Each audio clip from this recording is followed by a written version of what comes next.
In the criminal justice system, sexually based offenses are considered especially heinous. On the internet, the dedicated detectives who investigate these vicious felonies are members of an elite squad known as the A-Team. Dun, dun.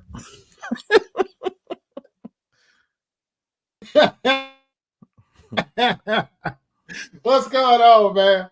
What's up, man? You better be careful. You're going to mess around and have us mentioning that damn P Diddy lawsuit. You know they love to use that. Ain't no telling. Shoot. Somebody got to do it. Let me turn this light on. What's going on? What's going on? What's going on?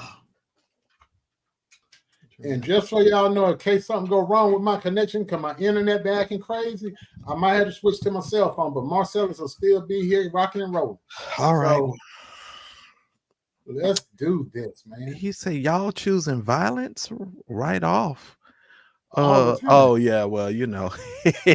All the time, from sea to shining sea. Listen here, Tanisha.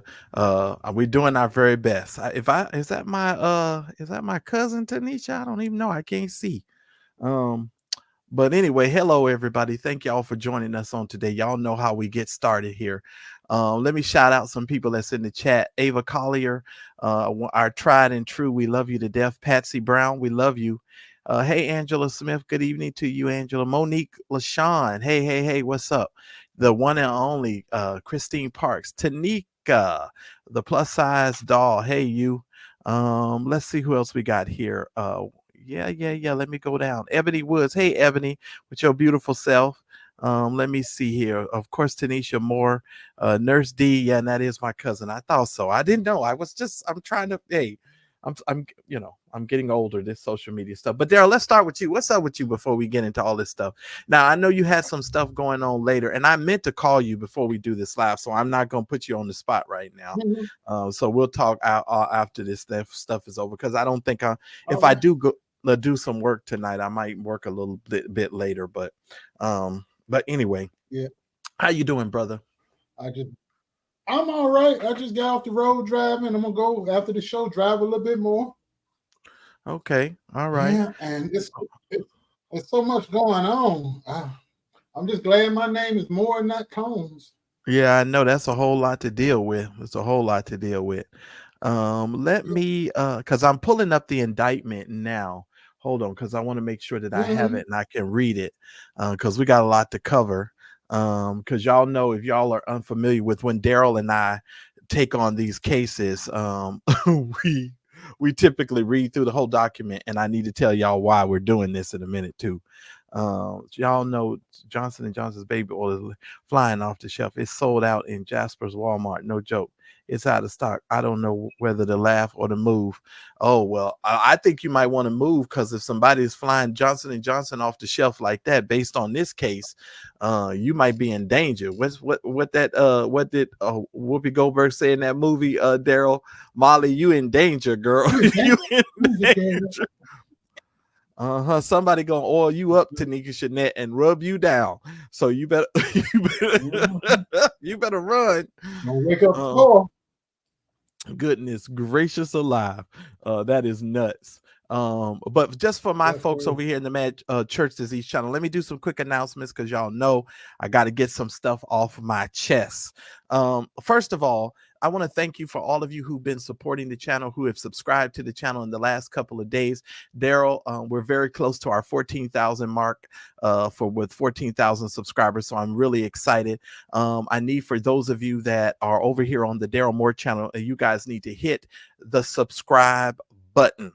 Okay, hit the subscribe button right now. It's okay. Won't nobody even know you subscribe, but us, we won't know. We the only ones who know. So if you in the bushes, you can fall out and hit the subscribe button, because you never know when Daryl and I are gonna go live. So y'all need to be working on that. Okay. And we might, I don't know, it's a possibility we could hit 14,000 on this show, and we may not hit it until tomorrow, the next day. But I'm excited. I'm grateful for all of the support for that you guys have given to the Mad Church Disease channel. And I have so many things in store for you guys. So it's going to be awesome. In the next couple of days, I'm going to be sharing with you guys a very personal matter. So I need for you guys to make sure that you turn your notifications on. Thank you, Christine. I appreciate that. So make sure y'all turn y'all notifications on, because we will be, you never know when me and Daryl might pop up, and especially over the next couple of weeks. Because it's going to be on time, especially with people out here prophesying after the fact. Yeah, that's crazy. Executive order. Thank you so much.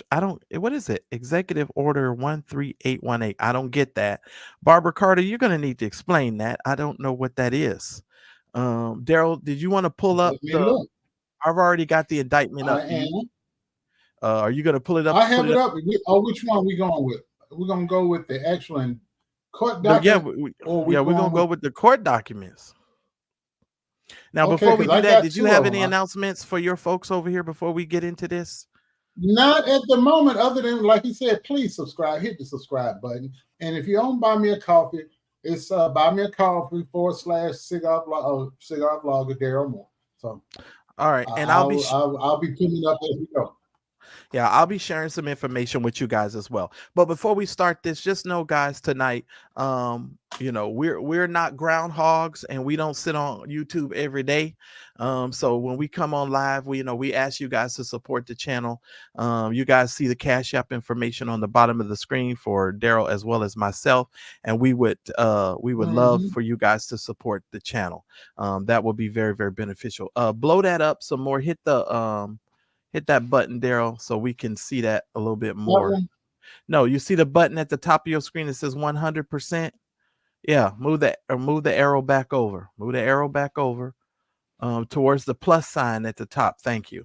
All right, there we go. We're going to read through this, ladies and gentlemen. And the reason why we're reading through this, just so y'all know, I am a really big believer in you're innocent until proven guilty, right? So I know when I talk to Daryl and these folks off the scene, Daryl is like, his goose is cooked. He's done. Everybody's saying that Diddy's done. But before we read this, I want to let you guys know too, he had a court win today. I didn't even know this, Daryl. Did you know that there was another man suing him for $100 million? Did you know that? A guy, a record exec. Yeah, I know about that lawsuit. Yeah, let me read this to you guys. Actually, the judge threw it out today. Let me read you. It says Sean Diddy Combs is seemingly having a roller coaster week. We are 3 days into his FBI arrest arraignment on racketeering and sex trafficking charges and being remanded into custody. Now, on the same day, a judge denied his appeal for bail. So I guess his appeal for bail has been denied. I didn't even know that until I read this. A separate legal win has slipped through. Diddy has won an appeal against a $100 million default judgment for sexual assault lawsuit filed by a Michigan inmate named Derek Lee. So this guy was in jail filing the lawsuit against Diddy for Mm-hmm. $100 million. Now, why did he file Mm-hmm. the $100 million? Listen at this. On September the 9th, Judge Anna Marie Anazone ruled in favor of Derek in a civil lawsuit alleging a 1997 sexual assault. Smith claimed that he met Diddy at a Detroit restaurant and that the music mogul touched his left buttock while he was having sexual intercourse with a woman. So I guess him and Diddy was having another one of those freak offs, and Diddy reached over and touched his behind allegedly, and so he sued Diddy for $100 million. And he said he was having sexual intercourse. Additionally, Smith claimed that Combs implied that he had sexual intercourse with him while Derek was unconscious. So this is just one of those frivolous lawsuits that I knew was going to start as soon as Diddy got caught with his pants down when it came to that other young lady. So the judge has reversed the decision on that one. Okay. So that one has been reversed. And now let's get into the main indictment. Now, Daryl, you got to do that thing that we like you to do when the United States versus you. So I'm ready to hear it. From sea to shining sea. When the United States government, when you look on a document, ladies and gentlemen, it says United States of America versus your ass. That's when your butt cheeks need to get tight because you about to pull diamonds out that sucker. Because that means they're going to use every ounce of money they got in the bank in Fort Knox and everywhere else to put your black ass in jail. And we've been laughing at Daryl for days when Daryl says that. When he talks about, he says it's from sea to shining sea coming after you. So that is hilarious. That's really funny. And some of the U.S. territories, like Puerto Rico. All right, Daryl. So you know how we do. So at the top here it goes, and I guess I'll go first. United States of America versus Sean Combs, aka Puff Daddy, aka P Diddy, aka Diddy, aka PD, aka Love. He is the defendant. All right, let's scroll up a little bit here. And let's take a look at this. It says, now this, keep in mind, you guys, this is the United States government writing this, okay? So understand, this is the United States writing this. It says, for decades, Sean Combs, a.k.a. Puff Daddy, a.k.a. P. Diddy, a.k.a. Diddy, a.k.a. P.D., a.k.a. Love, the defendant, abused, threatened, and coerced women and others around him to fulfill his sexual desires, protect his reputation, and conceal his conduct.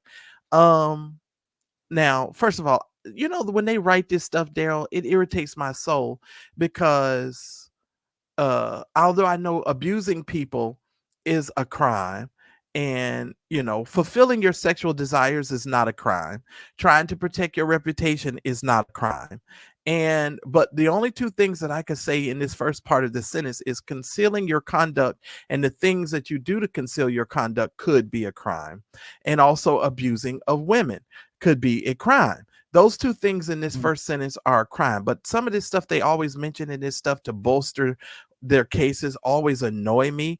And you know, because you and I have read some other legal documents where some other people, you know, have written some stuff in there, and it's just been foolishness. It says to go ahead. Before you go, I want you to pay attention to that first sentence that said coerce women and others. And others, that is correct. That around is him. Ladies and gentlemen, that is men. Oh, it could be men. And others, because if you're a woman, you got to be the other.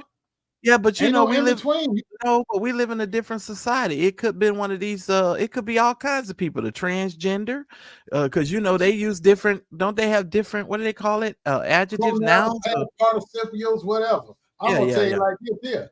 You can be trans, whatever, but you still either got a penis or a vagina. Now, you trans woman, that means you're a man dressing up like a woman because you want to be a woman. You identify as a woman. Vice versa. You're a woman identified as a man. That's the word I was looking for. Pronouns. They have different pronouns today, sir. He, she, them, I, he. Okay, so let's see. All right, hey, it is what it is. It says to do so Combs relied on the employees, resources, and influence of the multifaceted business empire that he led and controlled, creating, now see, this is the part that gets me, creating a criminal enterprise. So they're saying that Mm-hmm. so they're saying that his business in itself became a criminal enterprise.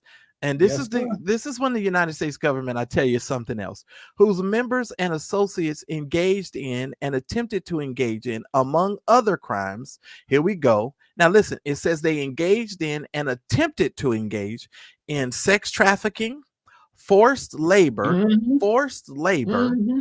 kidnapping, arson. Did you arson? So somebody done Yeah. burn up something. He blew up a rapper's car that was dating one of his exes. Okay, so we got arson, we got bribery, and obstruction of justice. Mm-hmm. Okay, interesting. I'm not reading all this AKA stuff because we know who we're talking about. Mm-hmm. Sean Combs, the defendant, operated his business headquartered at various times in Manhattan and Los Angeles under a variety of United States-based corporate entities, including Bad Boy Entertainment, Combs Enterprises, and Combs Global, collectively the Combs Business, corporate entities, and I don't know who's texting me right now. And Combs Business included, among other things, record labels, a recording studio, an apparel line, an alcoholic spirits business, a marketing agency, and a television network and media company. Good God, this boy had everything in his disposal. And threw it away. Lord have mercy. Wow. At times, relevant to his indictment, Sean Combs, the defendant, engaged in a persistent and persuasive pattern of abuse towards women and other individuals. The abuse was at times verbal, emotional, physical, and sexual. As a part of his pattern of abuse, Combs manipulated women to participate in highly orchestrated performances of sexual activity with male commercial sex workers. My God, from Zion. Hiba Sandaboko. Wait a I minute gotta now. send you the link to one of those sex workers. It was a white dude. Him and his brother used to be at these parties. They were sex workers. My God, from Zion. I am on pause. You know I'm in the church. I just read this little paragraph and this done put me on pause. I am stuck. Wait a minute. Let me go back. You know I'm a church boy. This done froze me. I'm sorry. Give me a second. As a part of his pattern of abuse, Combs manipulated women into participating in highly orchestrated performances of sexual activity with male commercial sex workers. My God, from Zion. At times, Combs and others acting at his direction made arrangements for women and commercial sex workers to fly to Combs' location. Is that a crime? Taking somebody across state lines for prostitution is a crime. Look up the Mann Act. That's how they busted Jack Johnson years ago, where he brought white women across state lines. Okay, well, wait a minute. If you're a pimp, basically they saying he's a pimp. Okay. By default. Okay. Now forcing them into sex acts. Okay, but Daryl, this is where I'm sorry, y'all. I may be a little slow when it comes to this kind of stuff, so forgive me. So, Daryl, let's say you meet a woman in Miami and you want to fly her to Ohio to have sex. So if you tell her, hey, if you come and kick it with me, you make an arrangement with her and you break her off a little something, you pay for the trip, hotel, whatever. Is that a crime? No, that's not what he did. That's not what he did. Now, if you just flying somebody in because you like them, they like you, and you do boom, boom, boom. But if you get them under the influence of drugs and alcohol, beat them, coerce them, threaten them, and then pay them to perform sex acts while you watch and videotape it, that's not okay. Because this is gonna be my next question. So what happens if I pay you and I have another person that I've paid to have sex with you, that I break them off, but I fly you in to do it? Is that a crime? Yeah, because you brought me in for the purpose of if the person that you bringing in consents ahead of time, or they got an NDA agreement, or whatever the case may be. But if you bring somebody in under the guise that you just like them and you want to spend the weekend with them. Then when they get there, then you strong arm them and you make them perform sex act. No, you broke the law. But see, you notice he never took. See, none of this would even be an issue if Diddy had done all these freak offs in Vegas, because prostitution is legal in Vegas. The state of Nevada, you can be a prostitute. It's legal. Had he been in Nevada, we wouldn't even be having this issue right now. Yeah, I got you. Yours truly, we ain't got there yet. We're going to get there. Okay. Wow, this is something else. Okay. And here go Christine. Christine said, what's a commercial sex worker? I'm with you, Christine. What's a commercial sex worker, Daryl? Basically, you disagree. You get, like in the back old days and Craigslist and all that. Now they got high tech with, they got apps. You just, somebody hired you for your services. My God, from Zion. Whatever your specialty is, if your specialty is oral sex and that's what they want, or they want to see you do it, that's what they pay you to do. Or some people around here, paying under the disguise of hiring a chef when really you just want a power bottom to get your rocks off.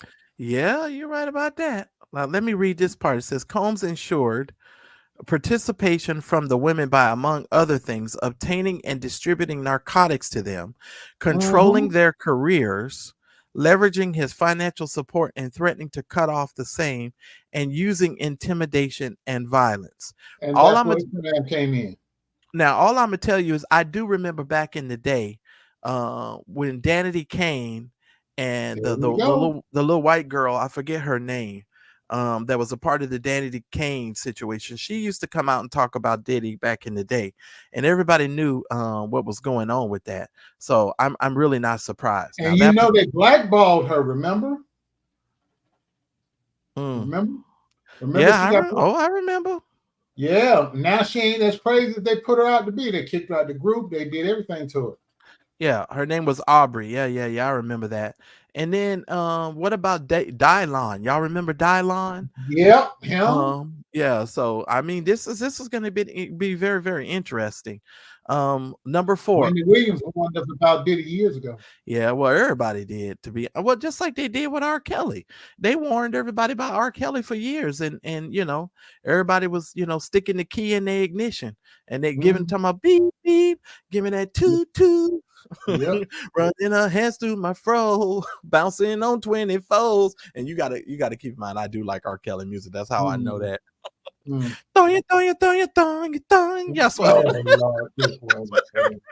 And wait a minute. And Diddy was over there talking about bad boy for life. Take this. They give a whole new meaning to take this, don't it? Take this. Give a whole new meaning to that, don't it? Good golly, Miss Molly. This is horrible. Okay.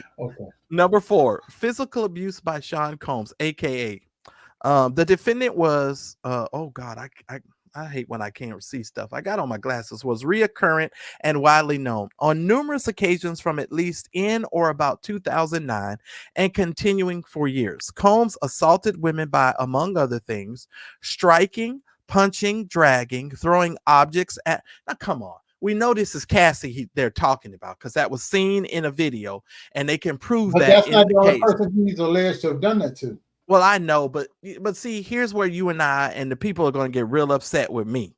This is where y'all going to get real mad at me. You can indict a ham sandwich, and you can almost put anybody in jail just based on previous behaviors and things that people have done, because you can word this stuff in such a way that if a jury is hearing this, and people are hearing this because they have to make opening statements in their case, when you hear this kind of stuff, and then you turn around, we've all seen that video. And that's another thing. If he's famous, I don't know how he's going to get a fair trial, especially in New York, because 9 times out of 10, most of those people in New York have seen that video. They have seen him kick that woman. They have seen him. That stuff was on CNN. So unless she was living under a rock. Oh, no, he ain't going to get everybody to know who he is. But the thing is, his chances with the jury are better in New York because he's from New York. And the jury pool that they're going to pull from in New York, more than likely, he's going to get some black people on the jury. If he go to L.A., shoot, he might get a jury pool from somewhere in LA County that might be way out in one of them suburbs. Well, I'm just throwing it out there like a Simi Valley type place. We saw Wow. how that ended with the OJ trial, and you Well, get an I'm saying, all white jury. yeah. I don't think that if you get some black people on this jury, which of course, based upon my experience, I can simply tell you, if you well, I'm just saying yours truly, but let me just tell you, if you get some black people on this jury, if he's lucky enough to do that, because let me tell you something, they throw the Negroes off of these cases real quick. Mm-hmm. Let me tell you, they throw the Negroes off real fast. Mm-hmm. Yes, sir. If they lucky to make it on this jury, let me just tell you, I don't see a bunch of black people sending P Diddy to jail for the rest of his life. The star factor is most certainly going to come into play, and that's just my opinion. Mm-hmm. That's my opinion. On one of his charges alone, he's facing 15 to life if he get convicted. Mm. Mandatory minimum of 15 years to life, and it goes up to life. Right. So at his Well, age, Lynn, which he's my age, Lynn, they not gonna call you into the court case. I mean, people like you and me, as soon as they see us, when they see you with your church tambourine, they gonna get rid of you real fast. They're gonna be saying she's going to be too kind and too partial, and they're gonna throw you right on off of there. Amen. mm-hmm. Because you gonna come in there talking about much Jesus bear the cross alone, and all the world go free. They gonna get rid of you. That's all I'm saying. All right, let me let me I done tickle myself. Wait a minute, let me read the rest of this. On numerous occasions from at least 2009, continuing for years, Combs assaulted women by, among other things, striking, punching, dragging, throwing objects at, and kicking them. These assaults were at times witnessed by others and including one instance at a Los Angeles hotel in or about March 16th, which was captured on video and later publicly reported. See, I knew they were going to bring up that video, where Mm-hmm. Combs kicked, dragged, and threw a vase at a woman as she attempted to leave. When a member of the hotel security staff intervened, Combs attempted to bribe the staff member to ensure silence. Well, first of all, if he attempted to bribe, that means he was not very successful. So he made an attempt. So I He don't actually understand. paid for the footage. I think it was $50,000 or $60,000, but it still got out there. Right. Combs violence, and that's why paying for stuff, whether you paying people to keep silent and to not talk about your, your PrEP medications or your HIV medications. Let me just tell you this right now. Paying people to be silent is never going to work anyway, because they're going to still come out here and it's still going to make people be thinking about and realize what they're dealing with when it comes to you. Moving right along, Combs' violence was not limited to these women. It extended to his employees, witnesses, to his abuse, and others. 5. Sean Combs, the defendant, used the Combs business, including certain employees, to carry out, facilitate, and cover up his abuse and commercial sex. The employees, including security staff, household staff, personal assistants, and high-ranking supervisors, and other close associates, acted as Combs' intermediaries, and their conduct was facilitated and assisted by Combs' control of the Combs business. Now, Daryl, here's where I'm going to ask another question. Mm-hmm. If you are a multimillionaire, Yes. and you're running a multi-billion-dollar enterprise, who Mm-hmm. else is going to help you schedule your appointments with the hoes you're trying to see, except your executive secretary and your staff? Because you're not on the phone making these arrangements yourself, because you're too busy trying to run your business. So who else except supervisors and the people that you done hire are going to book your hotel rooms, are going to set up your things, in order for you to live out whatever you're living out? Who else is going to do that? Because you ain't going to do it yourself. No. Mm-mm. So, but And see, when I want to read on further, you're gonna be like, but see, this is the part, and this is why we do this. But see, this is the part for me, you all, and you all forgive my ignorance on this kind of stuff. When I see stuff like this, I think from a business perspective, and as somebody who mm-hmm. works hard. Mm-hmm. If I want to have some hoes, and I had a big business, my secretary is going to be scheduling them whole meetings. I'm not gonna be, calling up the hoe. I'm gonna tell her I need you to call this number, tell this chick to meet me here. You call and set up the, make the appointment for the freaking hotel. I'm not doing all of that stuff. He has executive assistants, and so, but And that's why they worded it that way. The intermediaries, they set everything up for him. For okay, him. okay, But they haven't been indicted. So what does that tell you, sir? yeah, all right, but You got it I to feel. I'm in no way making excuses for Mr. Combs' behavior. I just know that our system of government is wicked, you all. This whole system, and we'll get into this later, but our system is not a system of justice. Just understand that. And whoever Sean Combs pissed off, shame on him, because he going down. I can just tell by the way this is worded, because they got it on video, and no jury in their right mind can look at the video and see what he's done. So I mean, and I'm sure they're going to play that video in court. Trust me, they mentioned that video here in this indictment, so they're gonna play it in court. But anyway, Mm-hmm. from at least in or about 2008 through on or about the date of the filing of this indictment, Sean Combs, the defendant, and others known and unknown were members and associates of a criminal organization. But okay, well, if that's the case, why is he the only one charged? Because everybody else that's mentioned as that the associates and members and associates, them people that flipped, they done took a plea deal. And he gonna be surprised if come in court and testify against him. Okay, all right. I told you Lord about Jesus. that when that white kid got busted with them drugs in that mansion. He lawyered up the next day. He had a lawyer the next day, and it took a plea deal a week later. He played out. But see, just like in that YSL case, you gonna offer Lil Woody immunity, and Little Woody done told you about he's a liar and he don't remember all the lies he tell. And then even in this case, here you go talking about he got some intermediaries, and you're gonna have these people come up here and testify against him, and it works to their benefit to do so. You understand what I'm saying? It's not like they're coming forward. I think, listen, for me as a juror, if I was sitting on the jury, and this is another part of our system that I don't like. Most of the time, unless your attorney comes out and makes you answer a question from the bench that you took a plea deal, most of the jurors never know that you took a plea deal. They don't even know that. So they look at you as testifying as somebody who was on the outskirts, when they're not understanding that the reason why you testifying the way that you testifying is because you done took a deal, because you was a participant or an intermediary, as you claim. You know what I'm saying? Mm-hmm. Well, I've been dealing with an intermediary for the past 4 years. Oh yeah, but yours is a gremlin, and if you pour water on him, he duplicates. But anyway, let's go on. And I mean, I'm dealing with all kinds of intermediaries, groundhogs and frogs, and all kinds of people. So trust me when I tell you, I know what you're talking about. I'm just saying. But the wording here, the Combs Enterprise. Yeah, the Combs Enterprise. But see, here's that RICO stuff. I'll start to curse. Lord, thank you. I'm working on it. Listen here. Here's the thing. Just like in this YSL case, they keep trying to say all of these people have these enterprises and these businesses, and they use these businesses.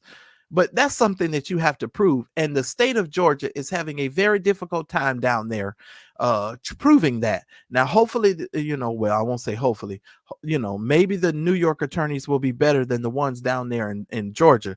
Because if you've been following that YSL case like I follow that YSL case is a disaster. But moving right along. Members, go ahead. No, you go ahead. Members and associates of the Combs Enterprise engaged in and attempted to engage in other activities: sex trafficking, forced labor, interstate transportation for the purposes of prostitution. What the hell does that mean? That means if you drive they flew those escorts in, those paid male sex workers. But is that wait, let me read it again. That's a crime. So if I fly a hoe from one state to another, that's a crime? If you fly a prostitute across state lines, Marcel, it's not some girl that you just loose in the ass that you getting down with. But if you fly a bona fide prostitute, hey, I'm sending you a plane ticket. I got these dudes I want you to hook up with when you get here. Da da da. entertain my boys or whatever, give them some whatever. I got you. I'm paying X amount of dollars and I'm sending you a plane ticket, put you up in this hotel. That's prostitution. That's what they got him for. Well, if that's the case, there's a whole lot of NBA players that should be indicted and go to jail. Because I know a whole lot of NBA players that fly prostitutes from one state to another, and I've met some of their hoes. So, no, what they didn't fly prostitutes in. They flew in escorts. Big difference. Oh Lord, what's the difference? Wording, it's the wording. It's the wording. So I guess you have to have a sign in between your legs that say prostitution vagina 2 inches away in order for them to verify that you're a bona fide prostitute. The NBA players got these women. They was bringing in freaks, freaky girls. They weren't bringing in bona fide hookers. They was bringing in freaky girls that they know if they slide them a little cash on their hair and their nails and buy them a few gifts that they could have their fun with them and then put them back on the plane or either call them an Uber. Are you writing a check to pay a hoe? I'm sure they were paying them in cash, right? Cash out, something like that. Oh my God! I hope you wasn't using Cash App to pay for no punani. That don't make no sense. If you stupid enough to do that. Jerry Springer before he died, he used to be the mayor of Cincinnati. He got busted because he wrote a hooker a check. Yeah, he paid for his coochie with a check. No, Daryl. Well, see, that would be a mistake. And because my thing would be, it would be very hard for you to prove that unless you're going to get on the stand and say, I'm a hoe, just like I be trying to tell some of these folks, to stop worrying. Because unless you're going to get on the stand and say, yeah, I'm Dr. Dingleberry, it's going to be a real hard time. We shall see. It's going to be a real big time for folks to prove certain things. That's all I'm saying. Unless you're willing to get on the stand and say, I swear to tell the truth, the whole truth, and nothing but the truth. Yes, my name is Dr. Dingleberry. That's me they talking about. You're going to have a very hard time proving your case. That's all I'm saying. Unless you crazy. So it says for the interstate transportation for the purposes of prostitution. If that is the case, you all, I want to know why Matt Gaetz is still sitting in Congress. And I would say that, no, but see, here's the thing, and this goes to show you our system of justice. And look at Moni No Love. Moni No Love said Elliot Spitzer wrote a check for an escort to these niggas. It's dumb. Hey, that man was down there at a restaurant with a 17-year-old girl. Who? Matt Gaetz. That's the girl they got. Oh yeah. But he paid for his by Cash App. Yeah, he ain't been to jail. Trump ain't been to jail, and he a convicted felon waiting to be sentenced. And he running for president. Gaetz still in Congress. But Bill Cosby went to jail. Diddy about to go to jail. R. Kelly in prison for pretty much the rest of his life. Let's take race out of this because I know what my white friends and the people who follow my channel gonna say. Okay, well, they ain't on my channel. This here my juke joint. Well, we do tell it like it is. Well, we're simulcasting today, so let me be very clear for the folks. You don't want to say it's not about race. No. That's not what I was going to say. Hear me out. Because I know some of the folks who follow me are going to say, "Oh, Marcellus, you guys are making this about race." So we're going to remove the race of the situation. If P Diddy is being picked up for interstate transportation for the purposes of prostitution, according to this document, Matt Gaetz should have been charged and already indicted for the very same crime. He didn't have a hooker. He had an underage girl. That's even worse. It was consensual though, but it was a felony. It's a felony, and they about to get him eventually but see, he didn't have that girl was not a prostitute. She was just a young perky little girl. Listen at Moni. Look at what Moni just posted. And he had videos that he was showing on the floor of Congress to his buddies. He had videos. So sex videos? I don't know if they were sex videos, but I know he used to show them some type of video because they talked about it. Oh. So, but see, this is the thing that I'm saying. It's a two-tiered system of justice because there are other men who have participated in this same thing. And if this is the case, then every rich business owner, that has options and that can fly these women from coast to coast, they're just as guilty as Combs, according to this document.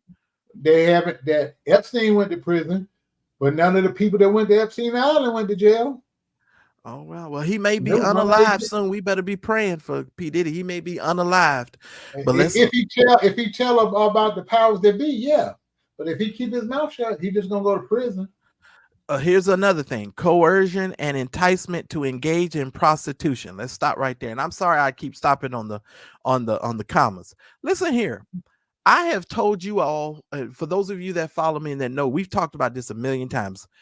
If you put your morals on the ground, do not be mad when men stump your morals to death, because people will, and it doesn't just not men or women, but just men, because women will stump your morals too, fellas. If you got community penis, they're gonna stump your morals too. They gonna tell their girlfriends about you. Next thing you know, you done went through a whole tier of cruel women. Because don't think it trust me, females talk too, sir and ma'am. So understand something. You're going, if you put your morals on the ground, do not be mad when people stump them to death. And my thing is this: when people say, "Oh, I was coerced, enticed into get engaged in prostitution," what? So just what? How do you become somebody enticed you to become a hoe? So really, like you said, Daryl, they done made P Diddy a glorified pimp. He is a big pimp. Mm-hmm. Lord Jesus. Okay, I'm gonna get and you. You know how they got them people underneath him to flip? They said, "We ain't gonna charge you with pimping, but we're gonna charge you with procurement." Lord Jesus, I don't know. You know what that means? That means Diddy tell you, "Hey, go get some hoes," and as the person he come to Daryl, go get some hoes for me, and I want them at this hotel at such and such time, and I go out and I make it happen on his behalf, and he paid me for doing it. That's procurement. Ladies, close your ears for a minute. Daryl, are you trying to tell me, as a man, you don't went to a party and you don't went, if you wasn't the dude that told the people at the party, yeah, I'm gonna bring some girls, or I'm gonna have some girls come over with me, or you bring some women to the party, or you got a homeboy that brings a slew of girls over to the party, does that, so I guess you in threat to be put under? No. You keep you missing the fine line. That's just the hood hookup. But if you go out The and hood you get hookup. you go out and you get actual bona fide prostitutes. This is what they do for a living, and you give them X amount of dollars. Hey, I got a party. I'm paying each one of you. I'm just throwing a figure out there. Pay each one of you $100, whatever the case may be, and it's expected that you have sex with somebody at their party and keep them men happy. Daryl, well, don't let me tell on myself. Let me continue on. Never mind. We'll talk about that offline. Forced labor, interstate transportation for the purposes of prostitution, coercion and enticement to engage in prostitution, narcotics offenses. So that's probably going to be the purchase of narcotic, because it's not a, well, I guess it is a crime to take narcotics. He had the white guy as his mule buying GHP, cocaine, ecstasy.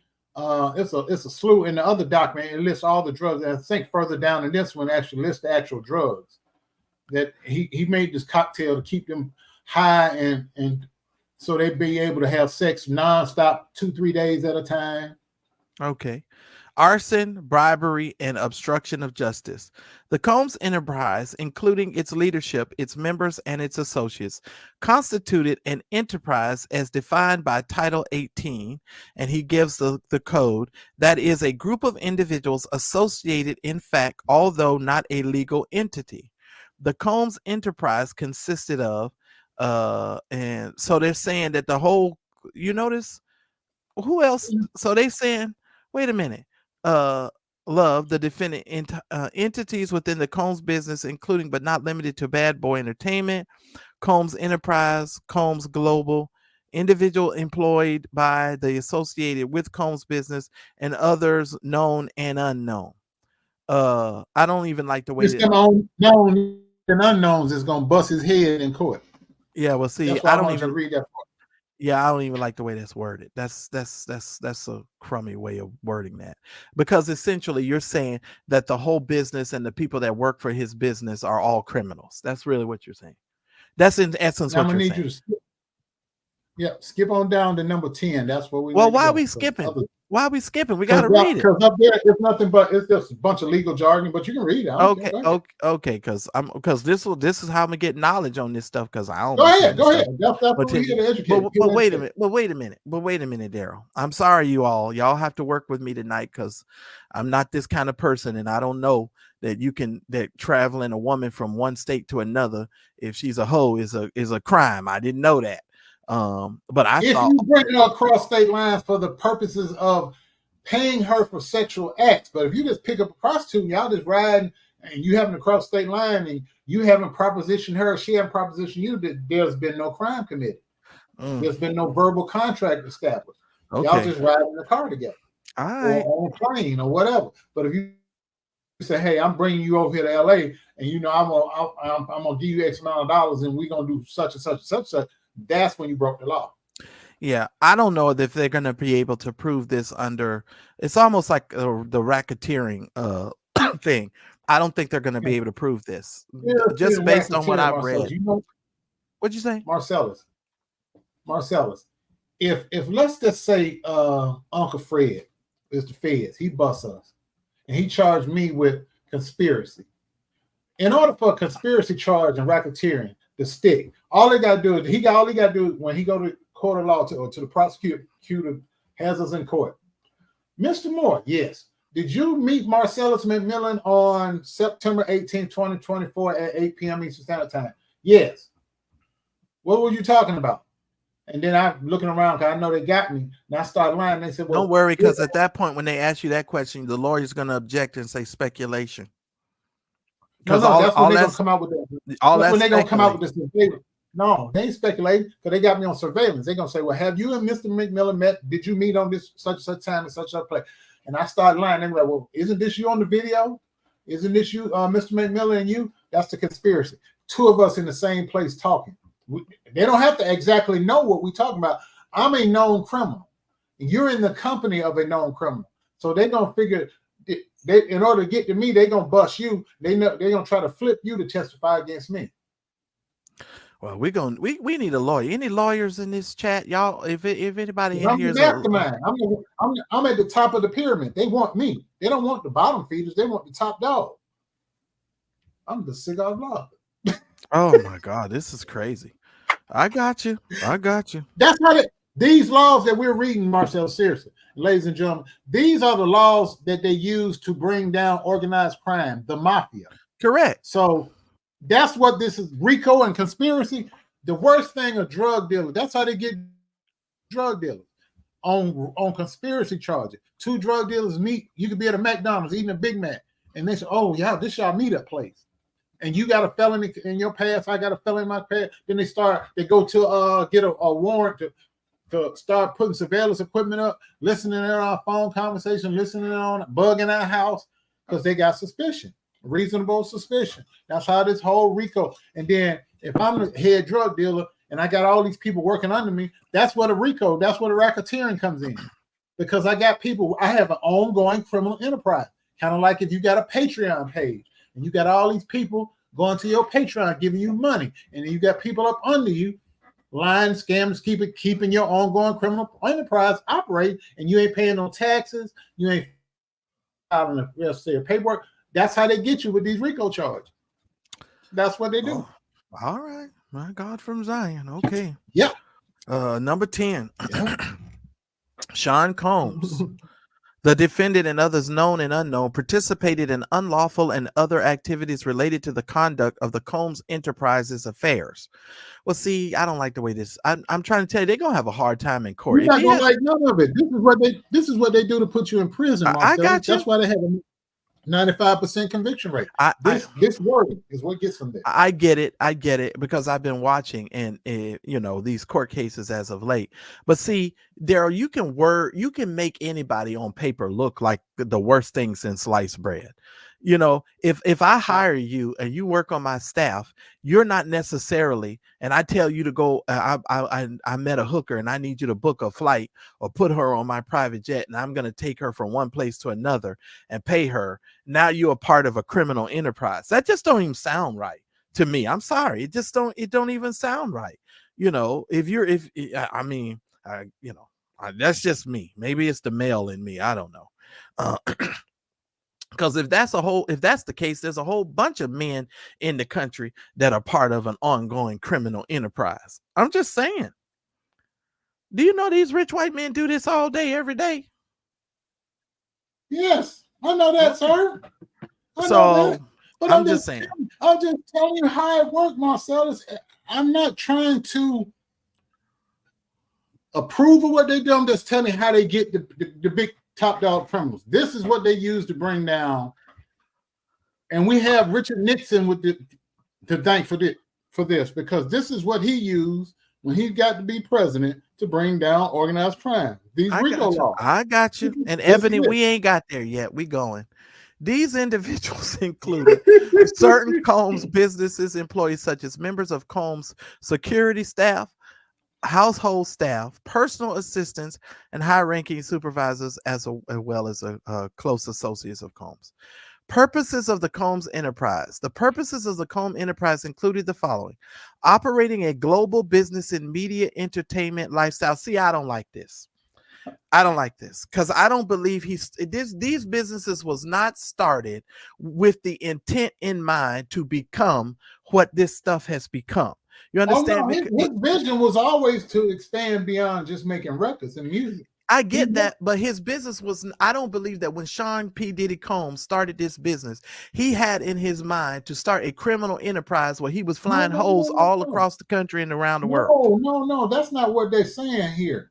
But Daryl, it says that the purposes, it says that the purposes of the Combs enterprise, including, and so they're including all of these things inside of this RICO charge. That's exactly what they're doing.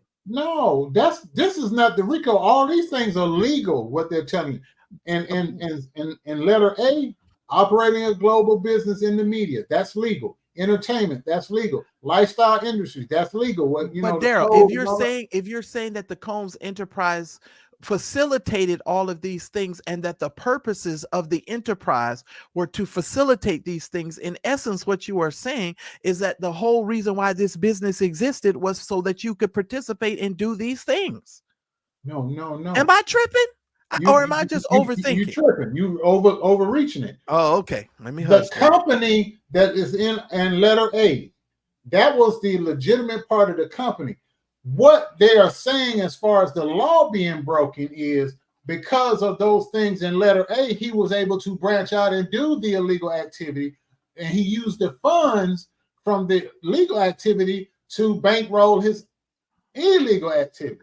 Okay, but I'm just reading the first sentence in number 11. It says that the purposes of the Combs enterprises, they're telling you the purpose of the enterprise. And they're telling you in this indictment that the whole purpose of the enterprise was to facilitate all of those other things, aforementioned things that we mentioned above. That's what they're telling you was, was the purpose of the enterprise. No. No. I know how to read now. Wait a minute now. Just read down. You'll get it. Now, wait a minute now. I comprehend really well. Now, I'm not trying to insult your intelligence. I want you to read it further. I know you're not, but I'm getting upset because I'm reading this and I know what I'm reading and I know what I'm seeing and I know what I'm reading. If you tell me that the purposes of every business of the businesses that I started, no matter if I branched off into criminal activity, and then you put in a legal document that the whole purpose of my business was to further my criminal enterprise, that to me is the most egregious thing I've ever read on paper. And maybe I'm a business owner and I'm just thinking different, because I know one darn thing. If you come and tell me that the purpose of my business was to facilitate an entire criminal enterprise, I would tell you you're off your rocker. Huh? That's not what it's saying, Marcel. That is what it says. I'm sorry, but that is what it says, Daryl. I'm sorry. That is exactly what it says. It says the purposes of the Combs enterprise. Okay, maybe they need to put this word in there for you, and this will get you past it. The legal purposes of the Combs enterprises include the following. Read it like that, and then read them next two lines, the next 2 points. And to the Dr. Avone, I can't love us Adonai. Yes, we know you reap what you sow, and I agree because I do believe the reason why the man is in jail right now is because he's reaping what he sowed. I'm not saying that Combs is innocent. I'm just reading this from a different perspective. I'm sorry, and that's why Daryl and I read these things is because we talk about it. That's the whole purpose of reading, and we're not always going to agree. But I'm sorry, Mr. Cigar Vlogger, when you type on number 11 and the first letter of the line says the purpose of the Comb Enterprise, you said the purpose of the enterprise. Purpose. Okay, put that word in there legal, because see, if you just read 11 by itself, or somebody else just read item 11 by himself, it'd be taken out of context. If you put the word the legal purposes of the Combs Enterprises, then this following block would make sense to you. Okay, but this block fell down as number 11 after the aforementioned atrocities that were above it. Because those were the illegal purposes of the enterprise. Right, but this is addressing the legal side.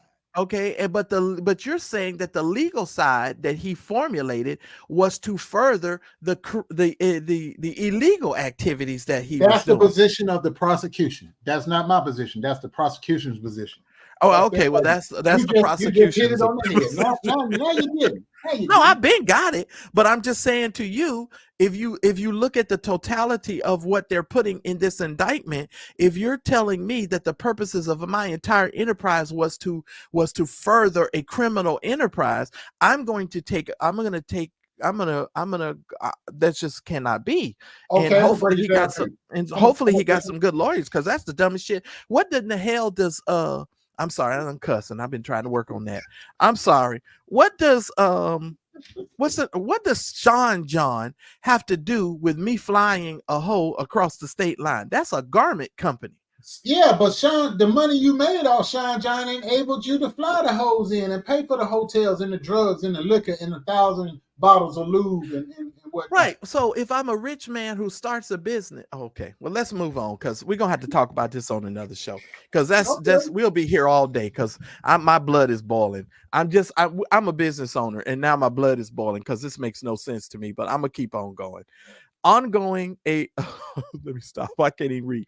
Operating a global business in media entertainment. Did I read all this stuff? I read all that. Preserving, protecting, promoting, and enhancing the power, reputation, and brand of Sean Combs. That's what his enterprise was supposed to do. That's what a business is supposed to do. Right. The defendant as a musician, entrepreneur, and figure in the entertainment industry, enriching members and associates of the enterprise, including its leader Combs in a particular. They're not gonna win this, Daryl.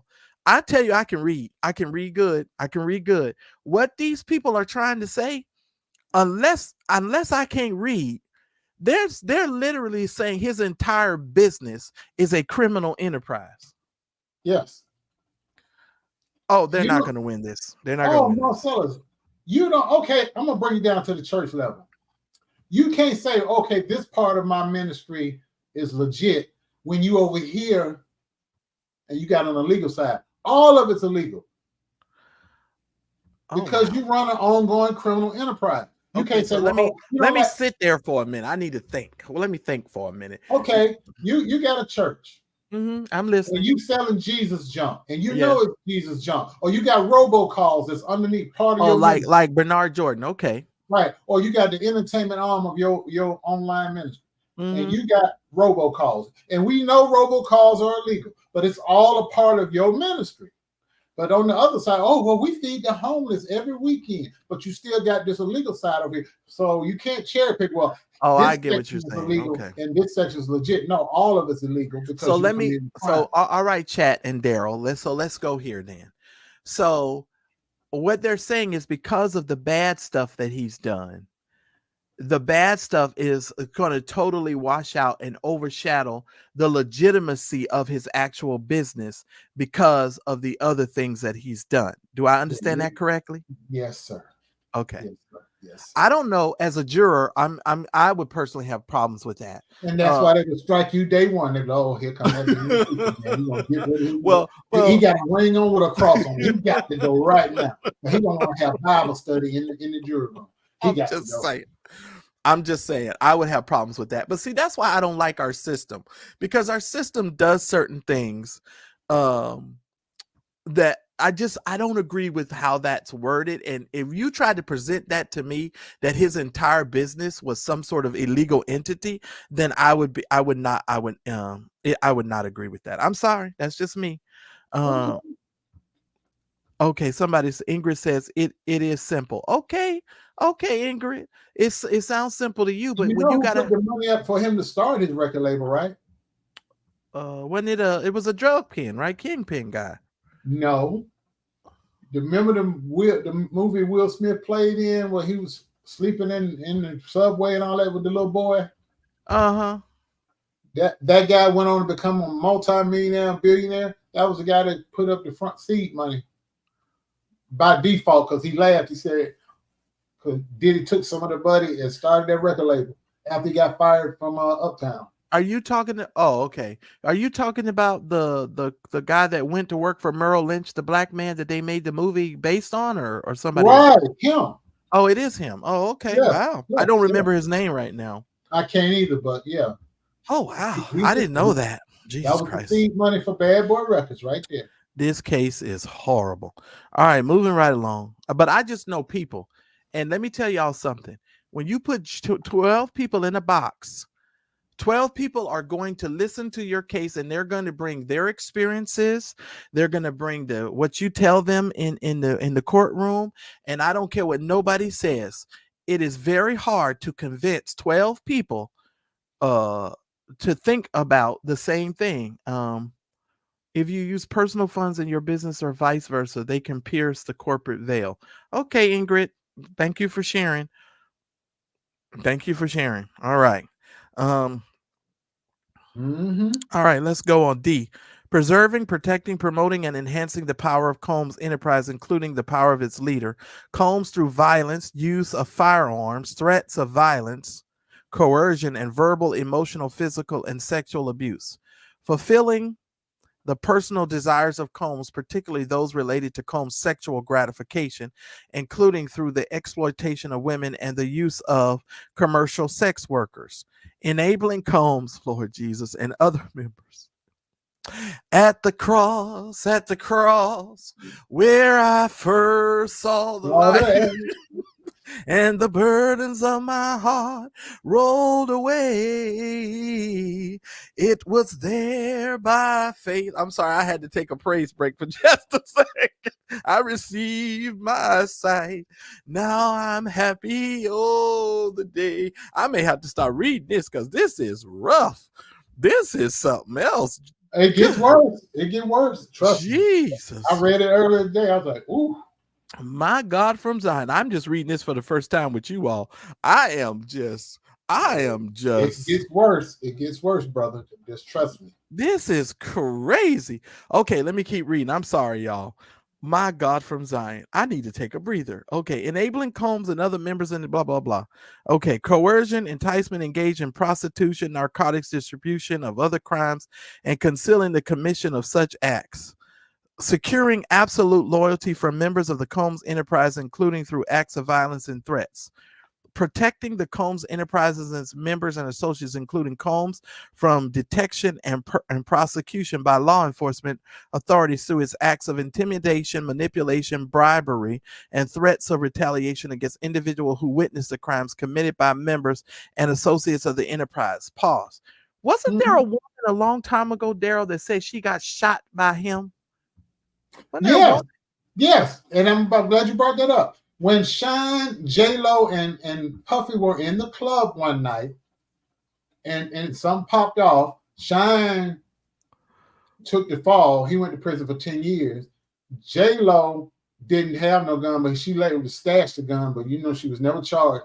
The woman that got shot in the club that night, she said, Shine didn't shoot me. Puffy had a gun. Puffy shot me. And she's always maintained that all these years. She's even gotten death threats behind it. She had to move because of it. Because just vaguely, I remember watching a video and that lady crying. I remember the video and I remember her crying, talking about the fact that he shot her. And I remember that. It didn't happen when she was in the hospital. They asked her who she said, Puffy shot me. She kept saying it over and over because they were taking her statement down in the hospital, but he was never charged with shooting her. Wow. Okay, you all, I'm going on. Among the means and methods by which Sean Combs, the defendant, and other members and associates of the Combs Enterprise conducted and participated in the conduct of the affairs of the Combs Enterprise included the following.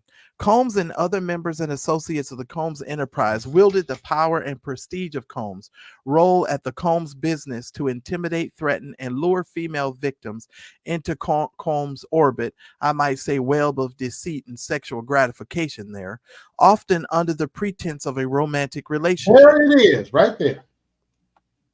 Combs then used force, threats of force, and coercion to cause victims to engage in extended sex acts with male commercial sex workers that Combs referred to as, among other things, freak offs. Now, here's the thing I don't understand. I don't. Freak I out. Oh, I'm sorry. I love Chic too, by the way. But here's the thing, Daryl. I'm just saying. But you know that song wasn't originally called Freak Out. It was called Fuck You. And they wouldn't play it, so they changed the name to Freak Out. Oh wow. Yeah. I gotta pray. Oh no, oh Lord, I've been They steeped in got kicked sin. out of Studio 54 before they were famous. So they went home and made this diss song. It was fuck you. But they couldn't play that on the air, so they changed to Freak Out. Just like Little Richard changed Tutti Frutti on Rudy. It used to be Tutti Frutti Big Old Booty. Right. Wow, my God. Okay. So it looks like Sean Combs is just like Rick James. He's a huge voyeur. Because Super why? freak. Yeah, but why are you hiring women? What now? Are you getting girls to come over so you can hire sex workers to have sex with them? I guess so you can watch them.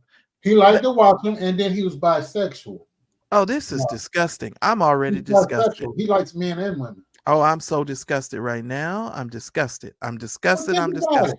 How can you be shocked that he's bisexual? Clive Davis was his mentor. Clive Davis is bisexual. Well, I understood about Clive Davis, but see, we'll talk about this after I read through all of this stuff. This is disgusting. Mm-hmm. Father, help me get through this. Justin Bieber and Usher start talking because you know they're gonna get called in to testify. Well, I'm gonna tell you right now, those guys. He had both of them at his house. Yeah, but they're never. I've heard stories, personal stories from other artists, because I have friends who are in the industry about Usher and what Andre Harrell and P Diddy made Usher do as a child. So I'm not even going down that road, and I know that from people that I know personally who have told me those stories.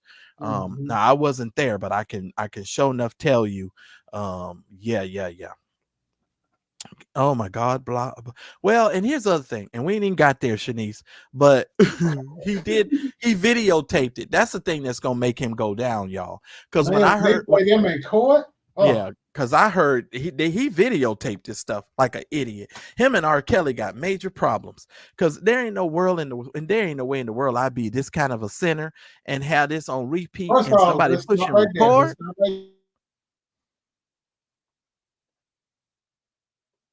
Daryl, you frozen. I can't hear Daryl. Can y'all hear him? Can y'all still hear me? Daryl, I can't hear you. Put a 1 in the chat if y'all can hear Daryl, because it done froze on my end. Y'all put a 1 in the chat if y'all can hear Daryl. Do I need to go to my YouTube so I can see if y'all can hear me?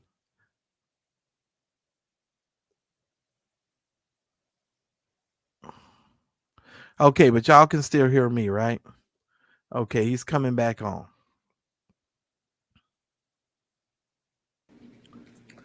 Okay. Can you hear me now? I can hear you now, sir. Okay, I had to switch out my I told you my internet been acting crazy. But I'm gonna send you the link because I'm gonna need you to pull it up. Let me see. Because I still got it here. My internet froze. But I know you can hear me now because I'm on my phone. Yeah, we can hear you. Go for it. We can hear you. So before we rudely interrupted, God dang it. He brings these people in with the express purpose, and brings them in with the express purpose of performing sexual acts, days at a time. That's not the same as you calling your little sneaky link in and flying her from North Carolina out to California. Y'all uh, hot and heavy in the desert palms. So Right. he's putting all these people together. He likes to watch. That's what we're at. He likes to watch because he's bisexual. He gets off on seeing men and women. That's the whole Cassie thing. Because if you ever got a chance to read her thing was very graphic. He got off watching her have group sex with other men, and the other men were not only having sex with her, they were having sex with each other, and they got.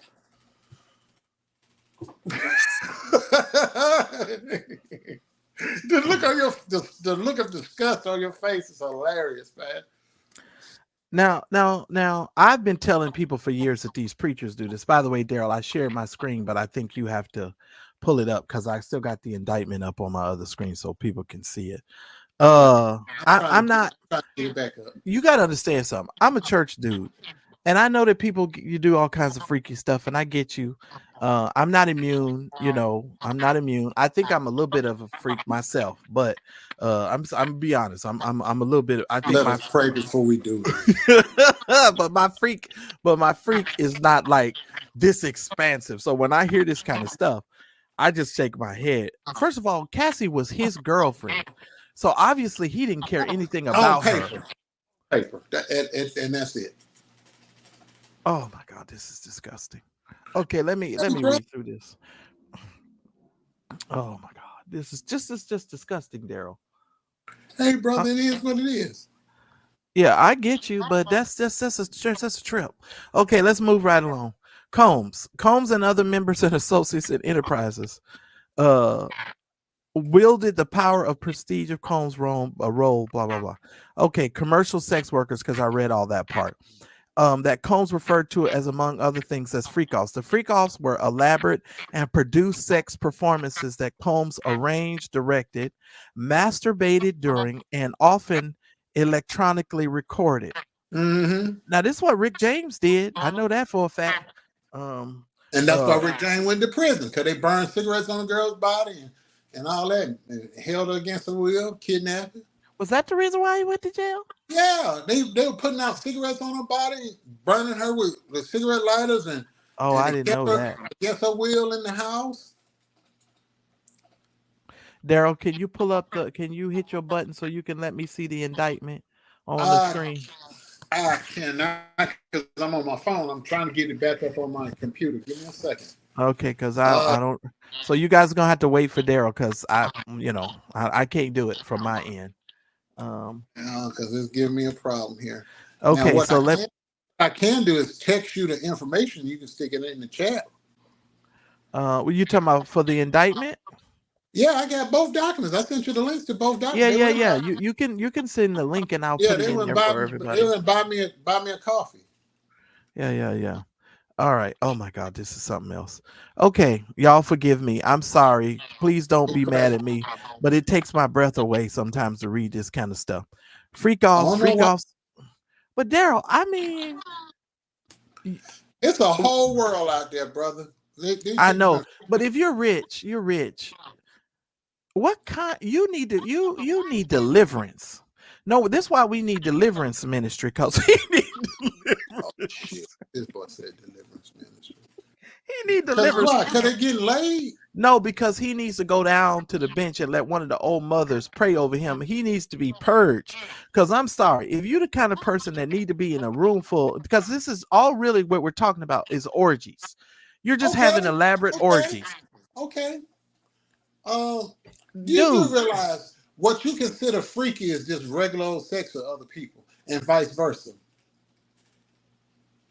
I'm just being honest. I understand. I'm moving along. See, we're looking at the world, Marcel. That's what everybody does. Everybody sees the world through their lens. Yes, that is true. So if it's not in our vision, what we see as normal, in our tunnel vision, it's wrong.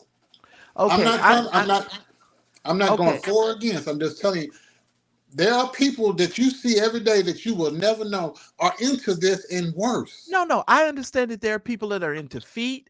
There are people who are into socks. That's why there's different genres and categories of porn. Okay, there's people who like big women, that like to oil them up and put flour on them. I have my things too. You know, I understand. I understand. I get it. I get it. Everybody has their thing. I forgot about that. I'm just saying everybody's into their thing. But when I see that people are, you want to be you're rich and you got all this money, you got all this access, and you want to be in a room full of you. But I think what caused me such mental breakdown just now, and you said it's on paper. Cassie was the woman that he took to the red carpets. He took Cassie everywhere. That was the woman that everybody knew was his, right? But you want to see after Kim Porter. You know, you're gonna have your girl being screwed by sex workers? Marcellus, there are people that get off sexually watching their loved one, their mate, have sex with other people.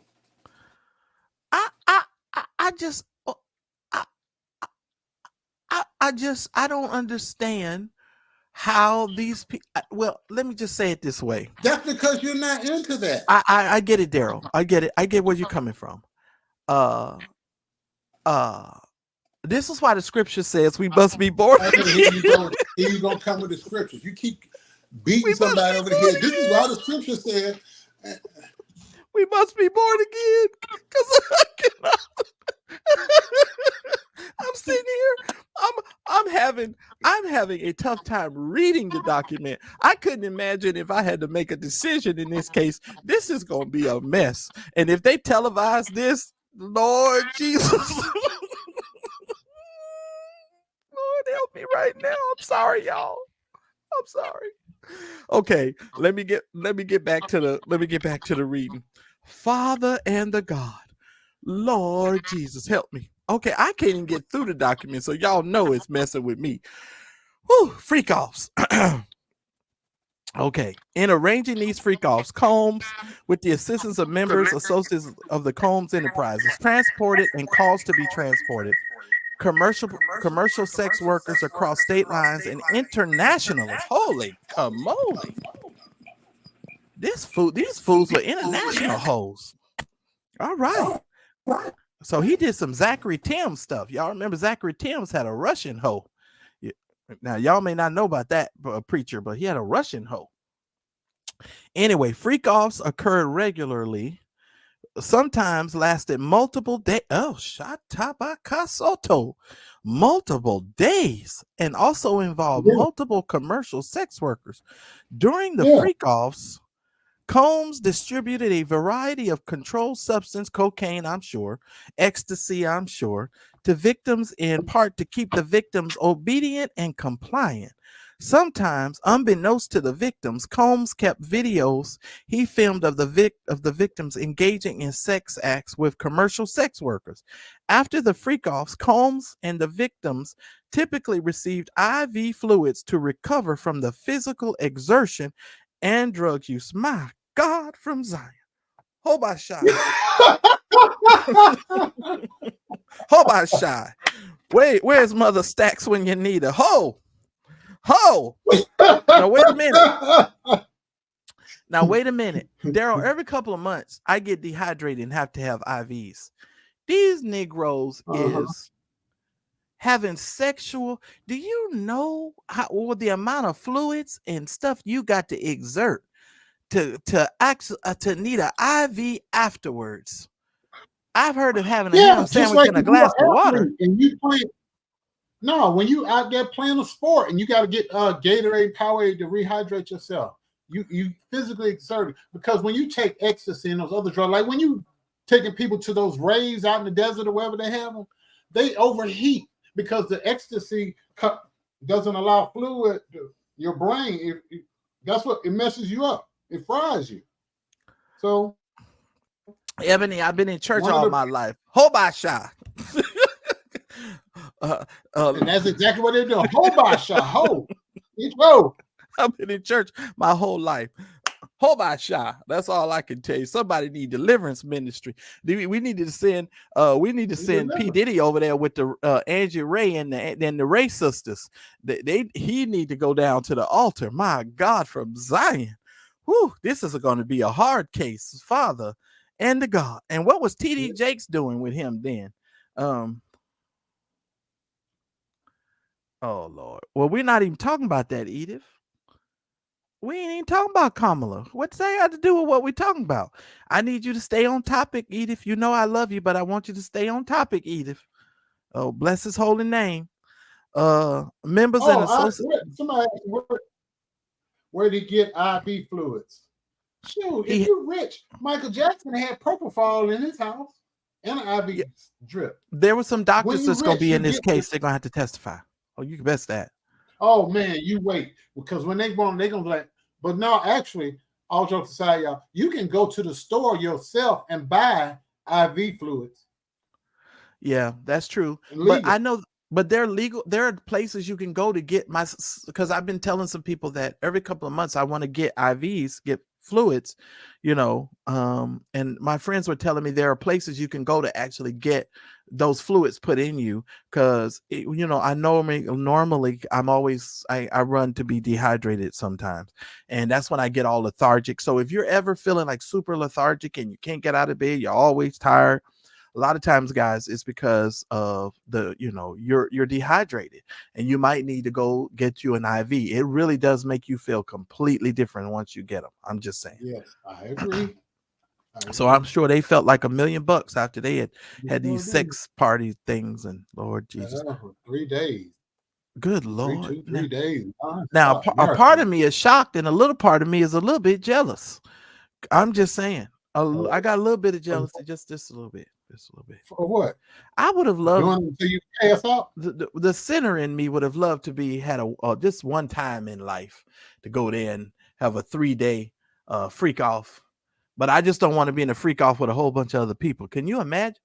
Well, I ain't never even stayed in a hotel room for 3 days. And do you know the amount of tiredness? Now I've done an all-nighter. I've done some stuff, but I'm just saying, 3 days, Daryl? Drug induced. 3 days? Good Lord of mercy. When you pop them drugs, ecstasy, shoot, you don't come down, you stay erect. But close your mouth, close your ears, ladies. Daryl, if you've ever pulled an all-nighter, women grown hell, either they had sex or wish like hell they was having right sex. I'm just saying, but Daryl, but forgive me, ladies, but Daryl, if you've ever pulled an all-nighter, you know the amount of strength and ball slapping that requires. So to do that, see, women don't get tired like us, so they can go. But I'm saying, I don't know about anybody else, but after a long time, you need some time to recover. You understand? Especially if you've been drained. I mean, because it's only so much you got in the sack, bro. I'm just saying. No, your body regenerates that, but it's the physical on your muscle. Yeah, but Daryl, you're physically tired. You ain't never had you ain't never like gone for a long time and hurt. I don't do it. What you mean? Pain? Yes, no like pain, like no you. Game. No, no pain, no gain. What are you talking about? If it hurt, just holler. Shit, keep going. Saying. Put some dirt on it. Keep going. I'm just saying. But you ain't. But that's what the drug, Marcellus. The drugs they're taking, they don't even know about. They don't know what day or time it is. They just out there on them drugs tweaking. Jesus Christ, this is sad. I just want to stretch my hands toward this document.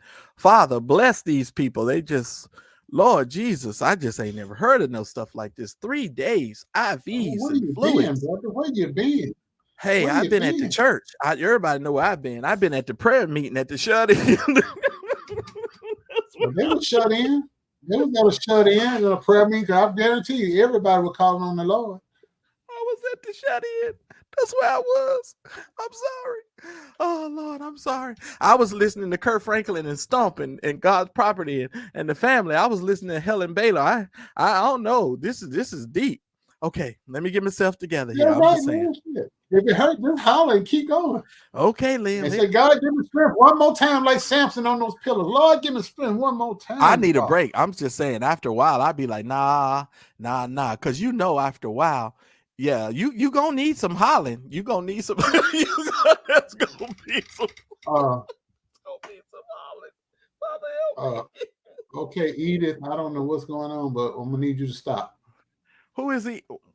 She stumbles over the fact that she's not. Oh, now Yeah. Edith, you've been warned. I don't want to time out. I don't want to time you out, Edith. We're not talking about no Kamala Harris right now. It's not what we're talking about, Edith. And we know she's black, and we're not about to argue that point, Edith. If it bothers you that bad, Edith, go on somebody else's platform. Go tell Don Lemon she ain't black. Go over there and tell Don. We're not talking about that today. Now you've been warned, Edith, and that's all I'm gonna say. And it's the last time I'm gonna say it. Now, amen. Bless God. Let's But go yeah, I on. don't know where you been, brother. You talking about yeah, but see when you take the drugs and Okay, somebody time Edith out. Now you've been warned. Now I don't want to see this no more. Who's doing this? Let me see. it has to be Is on that your end. I can't time her out. oh it must be on mine. Okay, you in time out, Edith. I Mm-hmm. ain't got no more time for you. Oh, wait a minute. I done timed out the wrong person. Oh, how do I go back? Oh, Felix, I'm so sorry. I done timed the wrong person out. Father and the God. I'm so sorry, Felix. Felix, How do I? Felix, come on under mine and you be straight. I'm so sorry, Felix. You people done drove me crazy. Go ahead, Daryl. I'm sorry. You may have to pick up the reading because I done messed up. I'm sorry, Felix. Oh, Let me go back over to my Facebook so I can undo what I done did. Oh my God. members and associates of the Calm Enterprises, including high-ranking supervisors, security staff, household staff, personal assistants, and other Calm's business employees, facilitated the freak-offs by, among other things, booking hotel rooms for the freak-offs, stocking the hotel rooms in advance with the required freak-off supplies, including controlled substances, baby oil, lubricant, extra linen, and lighting. Hold Planning the on. You done hotel. read that so fast. Go back. I'm sorry. I was distracted. Remember, can you read it again? Read it again. Read it We're again. gonna I'm do a sorry. 3-day read off, not a freak off. I know, right? Go. Read it again. I'm sorry. Members and associates of the Calm Enterprises, including high-ranking supervisors, security staff, household staff, personal assistants, and other Calm's business employees, facilitated the freak-offs by, among other things, booking hotel rooms for the freak-offs, Right. stocking the hotel rooms in advance with the required freak-off supplies, Not including supplies. controlled. You just don't go in and pull your pants down and start hunching. You got to have Condoms. lubrication, Right. well, maybe not condoms, because some cases they go bareback. But you have condoms just in case. Condoms, lubrication, the baby oils, the sex toys, the drugs, the liquor. If you like having sex on the floor versus the bed, you got air mattresses and throw pillows or whatever you need, or if you're into bondage and S&M, you got to have the restraints and the whips and the paddles and all that. Why do I feel like I'm being judged right now by the eyes You're that's not. listening to You're me? not. You're not being judged because I I'm don't telling care you right because now. I'm 55. I'm 55. I done You seen gets and no heard it all. judgment from me, Daryl Moore. You know I, that. I ain't losing no sleep if I get in it. I'm just laughing.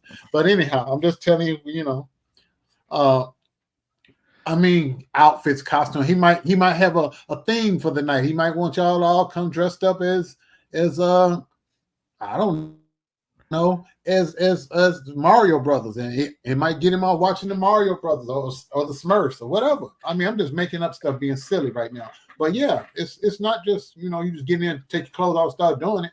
It's they do what they do. I'm sorry, Lynn. Lynn told me to stay out the Lynn told me to stay out the chat. I'm gonna stay out the chat. Y'all need to then y'all gotta monitor the mad church disease over there because I'm trying to stay focused.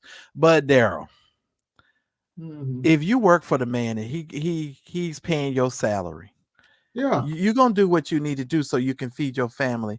You're not of thinking course. you're not thinking you're participating in an ongoing criminal enterprise. Well, if some of them are truly innocent of that, the feds would already watch these people. The feds would already flip somebody. So, like, if they flip that white kid, the white kid comes like, well, no, Daryl and Marcellus didn't do anything illegal. They just did their job, and he really mistreated Daryl and Marcellus. He would yell and curse at Daryl and Marcellus all the time, and they fear for their job, and they fear for their safety, and they were just trying to take care of their families, blah blah blah. They ain't coming after us. But if like, oh yeah, Daryl was the ringleader. Whenever Puffy wanted to do whatever, Daryl was his go-to. Yeah, then I'm in a whole lot of trouble. This is crazy. Yeah, I am having a little bit of trouble processing the debauchery, but according to the scripture, there is no good in none of us. So all of us are subject to do anything and everything, and there is no good thing in none of us. We're all wicked and have the capacity to do any and everything, and that includes me. You put the right person in the right circumstance under the right situation, and we'll pretty much do anything. And I done told people you're only as faithful as your options. See, he's getting rich man options. Oh Rich, Lord. no, for real, rich man options. You can do what you want to do, and it obviously he was doing what he wanted to do. But I just don't understand, you know. I mean, God bless you with all of this stuff, and then you just this is horrible. And then the mistreatment of these women, because that's the thing that gets me. You know, why you got to be so debaucherous, like the woman used in the chat. I'll use that word. What's the deal here? You got to have all of these orgies and things of that nature. I can understand if you wanted to do orgies and you made people sign an NDA or something like that, and you did that, but I don't think that's a crime. If you in your home and you want to do what you want to do, that's your business. But it's this part that's driving me crazy. This is the part that's got me. I'm like, Lord Jesus, I don't get it. I don't get it.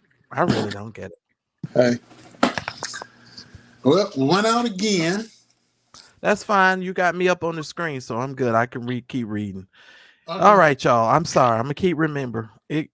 Uncle Fred, yes, Uncle Fred said ignorance of the law is no excuse. You're right, Uncle Fred. It sure ain't. Okay, so workers and combs to add from freakouts, resupplying combs with requested supplies, delivering large sums of cash to combs to pay the commercial sex workers, and scheduling the delivery of IV fluids. In or about March 24th, during searches of Combs' residences in Miami, Florida, and Los Angeles, California, law enforcement seized various freak-off supplies, including narcotics and more than 1,000 bottles of baby oil and lubricant. Mm-hmm. My God, from Zion. Talk about 1,000 bottles of beer on the wall. You jackass. I'm just saying. You remember when y'all used to, when you was a kid, y'all would get in the car, one bottle of beer on the wall, one bottle of beer. You take one down, you pass it around, one bottle of beer on the wall. You know how long you'd have to sing that song? One bottle of baby oil on the wall. You take one down, pass it around, one bottle of baby oil on the wall. Good God. And lubricant. Yes. Yeah, Lou. you gotta have some lube. I ain't gonna lie about that. Yes. Yes. Yeah. Lord Jesus, that's a lot of freaking. Hey. That's a lot of freaking. All But see, right, when you dehydrate, you have to use lubrication because your body is dehydrated. So you're not, the woman is not getting her natural right. lubrication. All right, I ain't gonna go there because then y'all really know. Okay, Combs subjected victims to physical, emotional, and verbal abuse to cause the victims to engage in the freak offs. Combs maintained, well, let me just tell you this. I've seen Sean Combs in some regular videos buck up at people and be real rude and disrespectful to them. And for the life of me, I could never understand why those people just allowed him to speak to them that way. And there was one rapper dude. I saw a video one time. He said that Puffy like approached him in a funny way, and he had to check Puffy, and like, hey, you got the wrong dude, and put Puffy in his place. And see, this is the thing: when you know who you are as an individual and you have morals, and I realize some people just don't have the fight in them. I realize some of you are more passive and you will let people speak to you any kind of way. I get that, but you're not gonna force me to put my I gotta be careful because I'm on YouTube and I want you to stay monetized. You're not gonna force me to put my stuff in nobody. Uh, that's just the bottom line. I don't care if you are my boss, and I don't care if you did whatever. But I be feeling so sorry for some of these ladies because here you got this strong, over aggressive dude that's forcing you to do this stuff. Now, some of you people were forced, but I don't believe all of you were forced. Let me just say that. Because some of you go to these things willingly and you keep it quiet. Has anybody heard from his little handbag girlfriend? What's her name? Kamisha? The little freaky girl he was with all the time. Has anybody seen or heard from her? Mm-hmm. Uh-huh. Oh, it's so funny. Ain't nobody seen or heard from her. I'm just saying. All right, let me continue on. Combs subjected victims to physical, emotional, and verbal abuse. Blah, blah, blah. We read that part. Granting and threatening to withhold financial support and coercive means, including tracking their whereabouts, dictating. Oh, I don't have on my glasses. Let me put on my damn glasses like I can see. Where was I? Including tracking their work, dictating the victim's appearance, monitoring their medical records, controlling their housing, and supplying them with controlled substances. During and separate from the freak offs, Combs and other things hit, kicked, threw objects at, and dragged victims at times by their hair. These assaults often resulted in injuries that took days or weeks to heal. Combs also threatened victims' careers and livelihoods, including if they resisted participating in freak offs.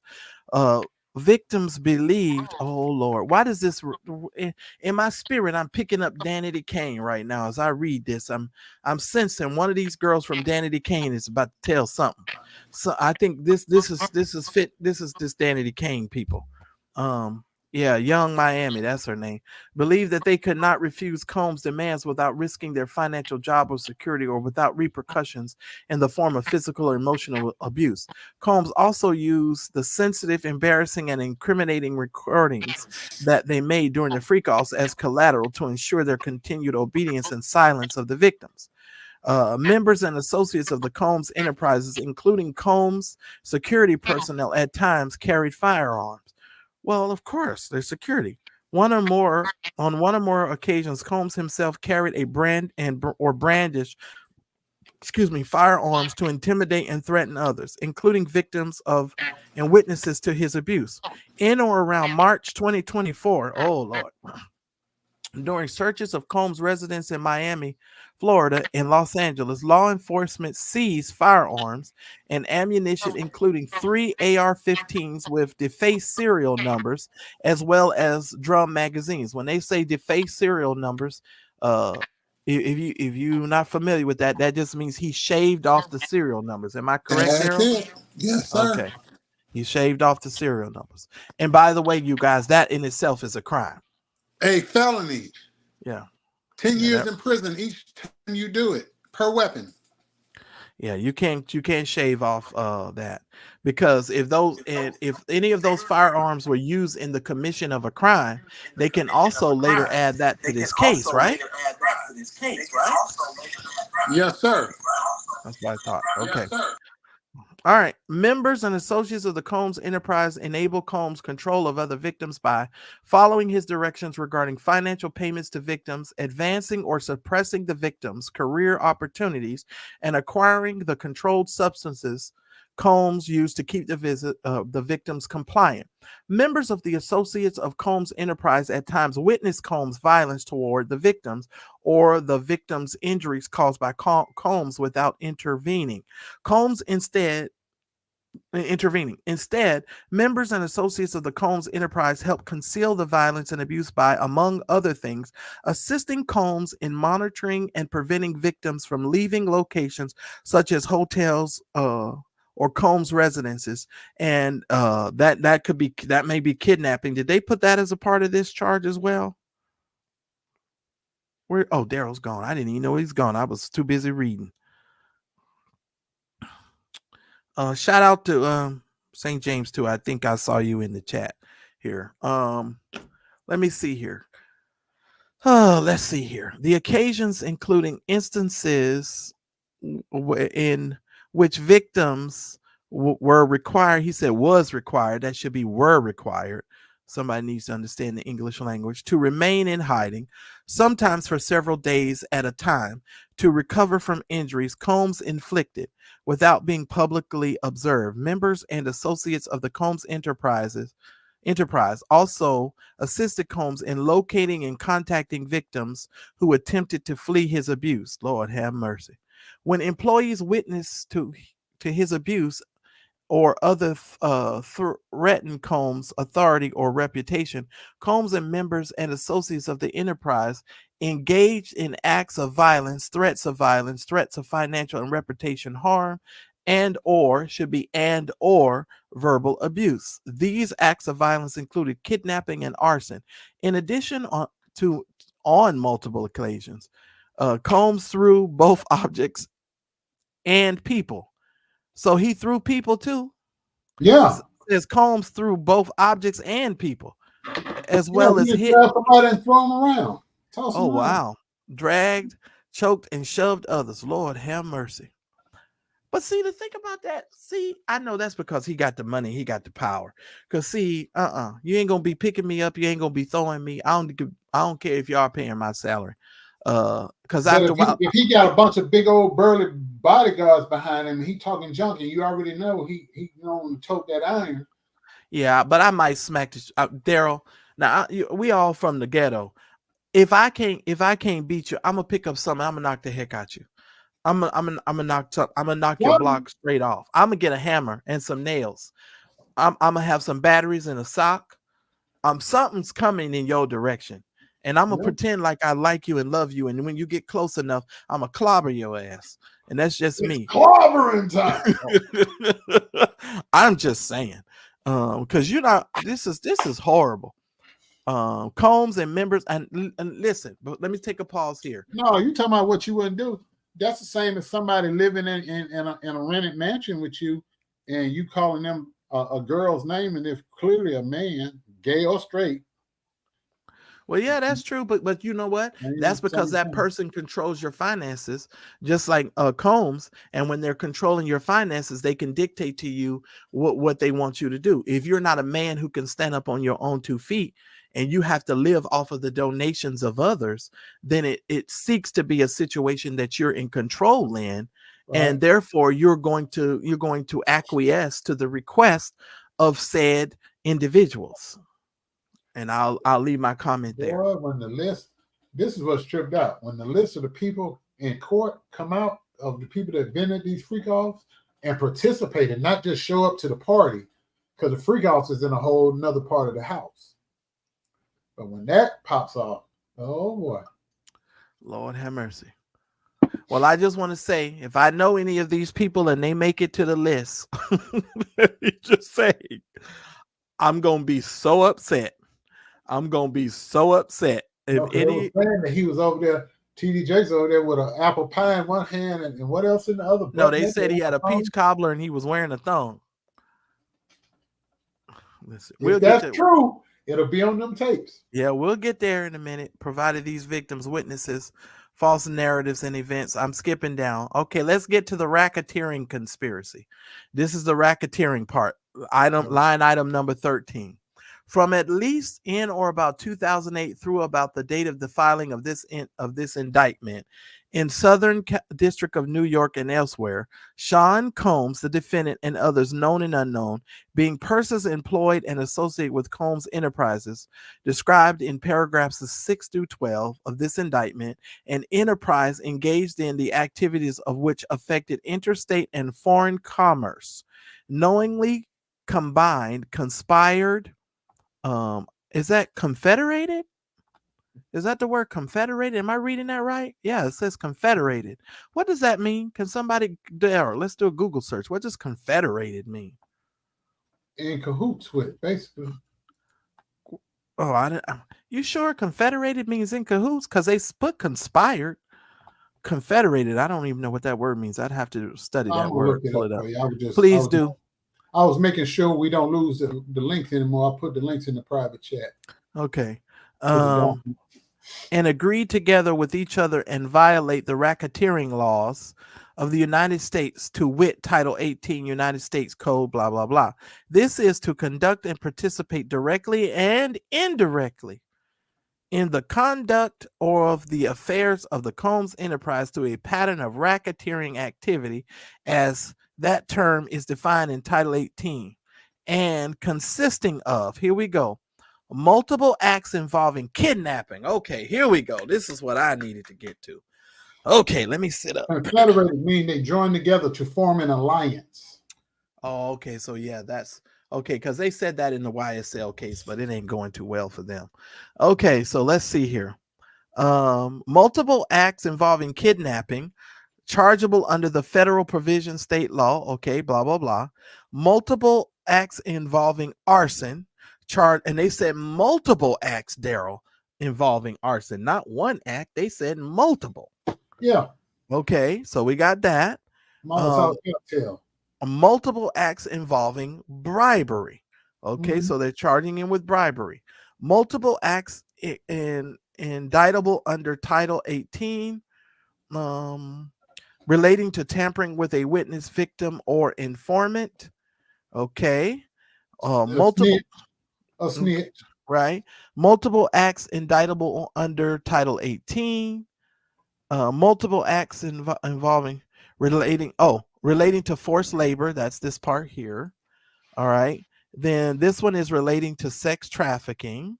So that's F. And then this one is relating to transportation and inducement to travel for the purposes of prostitution and other illegal. I think you're gonna probably have a tough time with inducement to travel for the purposes of prostitution. If you a hoe, no. The bank statements and the money transfers is gonna show that. I get that, but I'm just saying, if you are in your defense, if you a hired hoe, I didn't induce you to come and travel and get on the plane. How did I induce you? All I did. The term inducement means you paid me. You gave me incentives. Money is an incentive. That's okay. I got you. All right. Well, that's easy to prove too. Then, yeah, you're right about Very that. Easy. Prostitution and other. Oh my God, this is crazy. From sea to shining damn. I know. So sea to shining sea. Relating to okay, we did that one. Multiple offenses involving possession with intent to distribute. Here you go. Take your time, because them drugs has got long names. Or distribution of narcotics and controlled substances, including cocaine, which I knew that was going to be huge, oxycodone, lazarpam, I don't know what that is. That's a psychotropic medication. Now listen at this one. This is so damn long. Methyl methamphetamine. I don't know what the hell that is. Oh, that's meth. You mean Diddy was doing meth? Yes. He been tweaking for a minute. You didn't read Cassie's document? He do ecstasy, meth. Oh shoot, the other one. I know it's gonna come to me. Oh my he God. Don't do. Yeah, he do health. Yeah, meth and ecstasy, cocaine, weed. Oh shoot, I'm trying to think of the other stuff. Well, what's this, Daryl? 4-bromo-2,5-dimoxyl. Dimoxylatamine. I don't even know what the hell that is.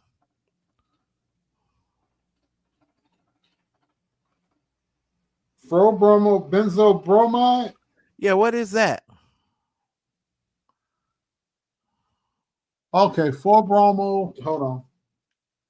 Yours truly said it's a cocktail. That's pretty much what it is. It's a drug cocktail of some sort. Yeah, you're mixing it all together because those are two different drugs there. They put it all together. Yeah, there's a comma. There's a comma here. So I see this. 4-bromo 2. But this one is one by itself. That's a whole bunch of drugs shook together, make you go crazy. Now the next one, GH, that's that date rape drug. Gamma hydro. Oh, so this is the date rape drug. Yep. Oh my God, from Zion. Ketamine. Ketamine, ladies and gentlemen. Now, what's ketamine again? What's ketamine? It is a sedative used on horses. Because I've heard of that before. Okay, ketamine. People take it because it is a dissociative anesthetic used medically for induction and maintaining. Hold on. maintaining anesthesia. Basically, it knocks your ass out into a Oh, deep okay. sleep. So when they finish freak offing and they want to put them to sleep, they give them the ketamine. Somebody says Xanax is for anxiety, Right. and Yeah, so Xanax it's a bars. So form of yes. people pop them Xanax because it mellows them out. Ketamine is also used as a treatment for depression and pain management. So yeah, if you Yeah, done you had 3-4 days, 2-3 days, you hurting. So yeah, you your know, dick hurt. Oh, sorry. Yeah. your back door hurting. Yeah, Everything. everybody. Let me tell you something. Your balls, if you've been slapping for 3 days, I don't care what nobody say. You is in pain, and especially if somebody riding you for 3 days. Good God of mercy, Oh hallelujah. God, that would be wonderful. Shut up, Daryl. Moving right Oh, along. oh, Jesus. that's The what I'd be saying if somebody wrote me for 3 days. Jesus, keep me near the cross. Okay, I got it. It was a part of the conspiracy that Sean Combs, the defendant, agreed that a conspirator would commit at least 2 acts of racketeering activity in the conduct of the affairs of the Combs enterprise. A notice of special sentencing factor from at least or about 2009 up to and including about 2018 in Southern District of New York and elsewhere. As a part of this agreement to conduct and participate in the conduct of the affairs of the Combs enterprise through a pattern of racketeering activity, Sean Combs, the defendant, agreed to in and affecting interstate and foreign commerce, knowingly recruit, entice, harbor, transfer, provide, obtain, advertise, maintain, patronize, solicit by any means a person knowing and in reckless disregard of the fact that means of force, threats of force, fraud, and coercion. So this is all blah, blah, blah. Now, this was just count one. Damn. All Mm-hmm. we read was count one. How many counts is it? 3. Okay, count two. Let's go by. Daryl, I need to pause. Take a break. I'm gonna let you pick this count two up because Okay. this thing done wore me out already. Count 2. Let me scroll down. What page are we on here? Page 11. We on the screen. Can you see the We're screen? almost done then. Okay. Yeah, we on the screen. Lord Okay. Jesus. Count 2. Sex trafficking by force, fraud, or coercion. Victim number 1.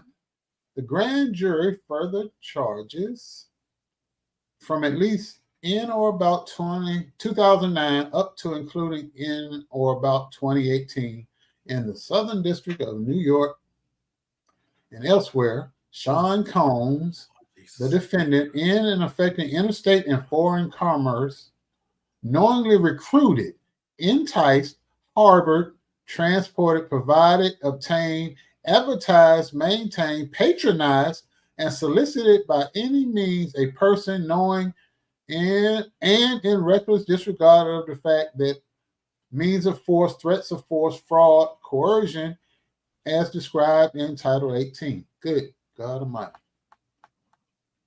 Can you hear me? Yeah, I can hear you, and I scrolled up already. It's just on the screen. Okay. Any combination of such means would be used to cause the person to engage in a commercial sex act and attempted, aided, and abetted, and willfully caused the same, to wit, Combs recruited, enticed, harbored, transported, and maintained a person, victim 1, and attempted, aided, and abetted, and willfully caused victim 1 to engage in commercial sex acts, knowing and in reckless disregard of that fact that victim 1 was engaging in commercial sex act as a result of force, fraud, and coercion. So let's stop here. Can I Yes. ask y'all a question and y'all tell me? I don't know how this works. Oh Lord, here we go. Can Cassie can be victim number one? Can she be listed? That might be very well. Very well. Yes, sir. Now let me ask you: is it legal for him to have paid her, and then for her to be listed in an indictment under this case? Is that legal? She was coerced. She was beaten. She was forced.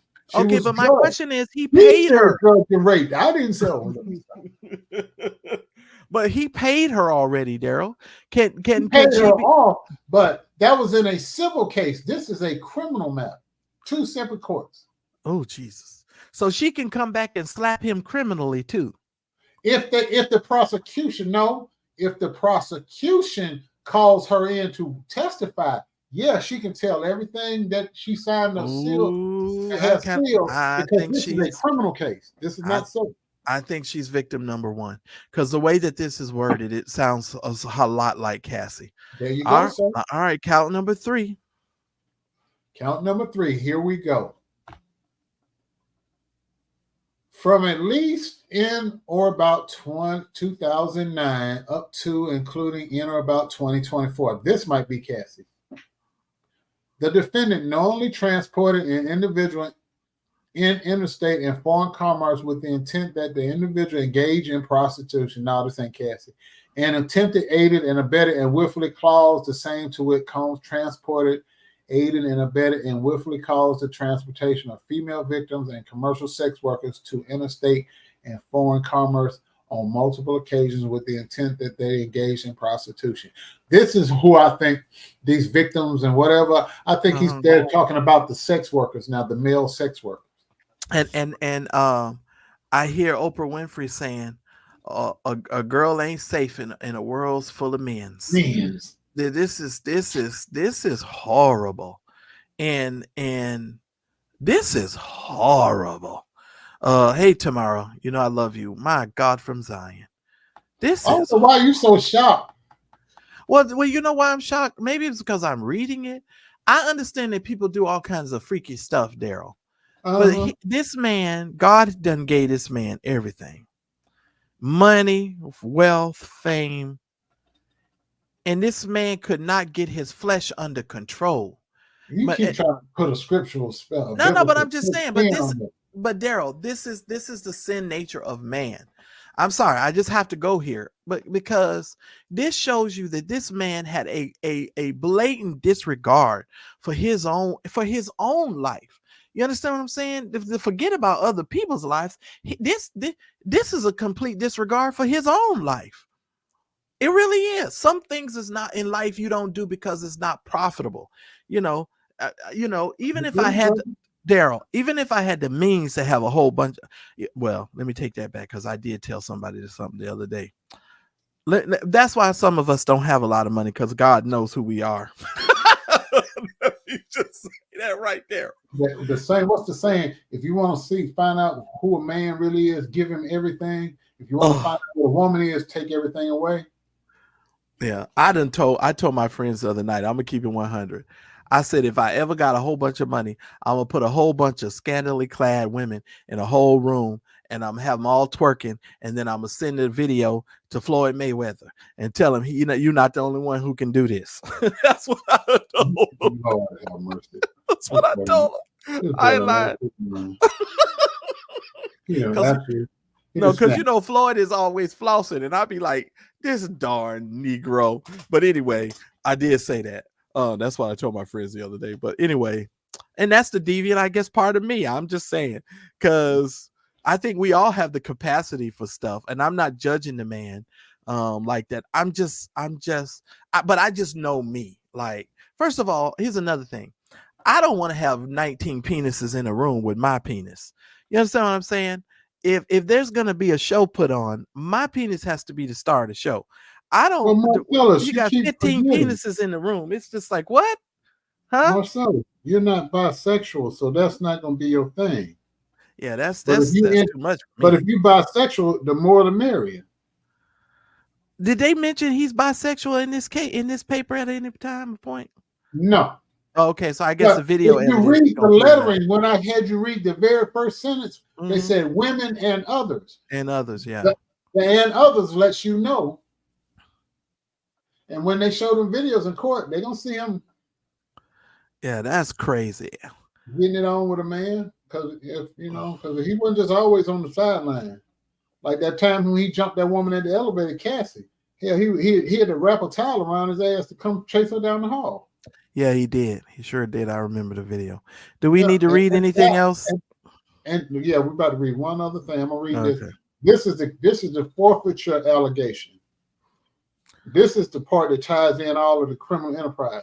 As a result of committing the offense alleged in court in count 1 of this indictment, the defendant shall forfeit to the United States from sea to shining sea any and all interest the defendant acquired or maintained in violation of Title 18. So Any and are they all saying? So they want his business, is what they're saying. They want all Everything, his business. everything. I'm about to read it to you. And it's gonna Okay. freak you out. It's gonna be like, God dang, they going for blood. They going any and all interests, securities of, claims against, and property or contractual rights of any kind of affording a source of influence over the enterprise named and described herein, which the defendant established, operated, controlled, conducted, participated in the conduct of in violation of Title 18, and any and all property constituting and derived from proceeds obtained directly and indirectly said offense, including but not limited to a sum of money in United States currency representing the amount of proceeds traceable to the commission of said offense. So they're going to come up with that number. Oh yeah, they're gonna say basically everything that he got. Mm-hmm. That's why he hurried up and tried to get everything over in his mama name, but or put it in other people's name because his mama wasn't involved in no freakouts. Well, there's rumors, but anyway, I digress. Let's go on. Number 19. As a result of committing the offense called offense alleged in count 2 of this indictment, Sean Combs, pursuant to Title 18, any and all property, real and personal, involved in, used, or intended to be used to commit or to facilitate the commission of said offense, and any and all property traceable to such property. Any and all property, real and personal, constituting or derived from proceeds obtained directly or indirectly as a result of said offense, including but not limited to a sum of money in United States currency representing the amount of property involved in said offense and proceeds traceable to the commission of said offense. Basically, what they're saying, each cat, they're going down to all 3 of the accounts. It's getting there. Bear with me a little while longer. Right. Wait, before you read, you know what they're saying, right? Give me my money. like they do on Instagram. Y'all seen that thing? Give me my money. And everybody start clapping. But think about it. That's why a couple of months ago, remember when Cassie's story first broke? He gave all his artists that he had cheated and scammed out of their publishing rights. He gave them all the rights to their music back, even though it's worth pennies on a dollar now. He gave them that to try to get that off his back. Then you look up, he started selling off his interest in the Revolt TV, the TV channel he owned, and all the other business ventures that he owned. He was just selling stuff off like a fire sale. He kept doing that, kept doing it. And then what did he do? Then after the raid, he put the LA house up for sale. So it's kind of like when a preacher, and a jet, by the way, he sold a jet. He got a jet for sale in the LA property. So it's kind of like a preacher who is selling the parsonage in Houston, Texas, where because his wife done moved to Florida, and so now they're selling off everything, helicopters and all this other stuff. Okay, there you go, I'm just keeping track. There you go. Now you're getting it. Now you're getting it. These people as a result of committing the offense alleged in count 3 of the indictment, Sean Combs shall forfeit to the United States, pursuant to Title 18, any and all property, real and personal, constituting or derived from the proceeds obtained directly or indirectly, blah, blah, blah, blah, blah. Basically, it's the same thing as count 1 and count 2. Because he broke these, they want all his shit. But this is the main thing that's going to kick you right here. This is substitute assets provision. This is in case he tried to get slick. If any of the above described forfeitable property as a result of any act or commission of the defendant cannot be located upon exercise of due diligence, has been transferred or sold to or deposited with a third party like his mama or his kids or a friend that he trusts, has been placed beyond the jurisdiction of the court, has been substantially diminished in value. Oh, that house is not worth $15 million no more. It's only worth $5 million. Yeah. Has been commingled with other property which cannot be subdivided without difficulty. It is the intent of the United States from sea to shining sea, Lynn, to seek forfeiture of any other property of the defendant up to the value of the above forfeitable property. So if he still got something in a bank somewhere stashed away, or he got a property over in Europe, or he got a property in Mexico, or wherever he got property, or whatever he owned, even if he's a minority owner, they can take him like Dame Dash had to sell off his shares of Rockefeller because he was broke and he owed. And that is what they gonna do. And it was signed Damian Williams, United States Attorney. That's who's prosecuting him, a black man. Dude, would you like for me to stop sharing this now? I can stop sharing it. All right. This is when you go, Father, I stretch. We didn't even read the other document, which was kind of like, we can do that in the part 2 though. Oh my God! It's got photos on it of the gun with the serial numbers traced off. You want me to pull it up so they can see it? Let me see if I can pull it up. I can do it. Oh, you got it? Well, you can do it. Go ahead. Oh, you want me to do it? Okay, hold on, because I have the. Hold on, because I got my I got my Lord have mercy. I'm sorry, y'all. This doesn't. I am gonna need some wine from Spain from this one. This is a mess. Hold on, I'm just saying. Let me share my screen. Every day when I was in Atlanta, it wasn't no phase to me. Detention. Which one? This is the detention memo. The one that's the one. Detention memo. All right, here we go. I got it. They put up. Let them look at it real quick. But we're gonna have to, because that one got pictures that go along with it. This was a letter that they sent to the judge. Well, I got it up, so you just let me know when you're ready. I'm ready. You got to pull it up on the screen. It's on you, not me. There you go. All right, ladies and gentlemen. Now, Daryl, I know you just want to look at the pictures. You don't want to read all of this because this is... No, because it's the same thing in the court. That is reiterated. But I want you to scroll down. There you go. See, that's one of the unmarked serial numbers. They scratch the serial numbers off. Wow. On an AR-15 rifle. And I have one of those. And that's the extra. Actually, that's the trigger part right there. And that's where you load the ammunition and all that. That's what they call a lower.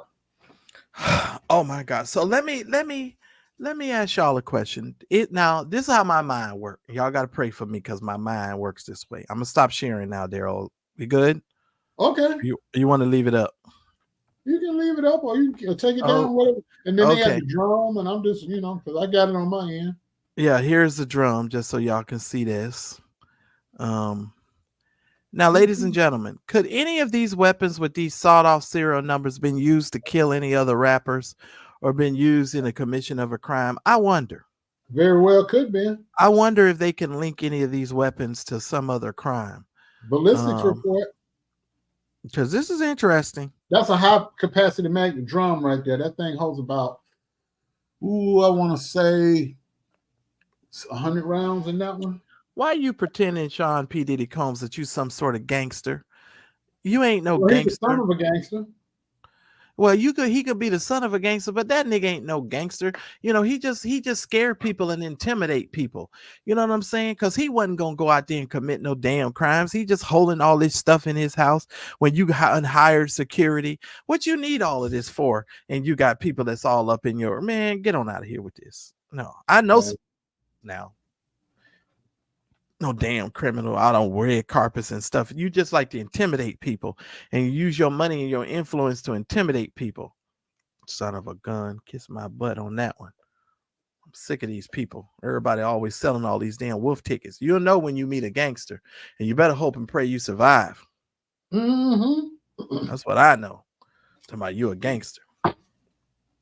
Well, here goes the reading. That was it. That's it. Tanika, I'm gonna put her up there. This was the guy's name. I couldn't remember that guy's name.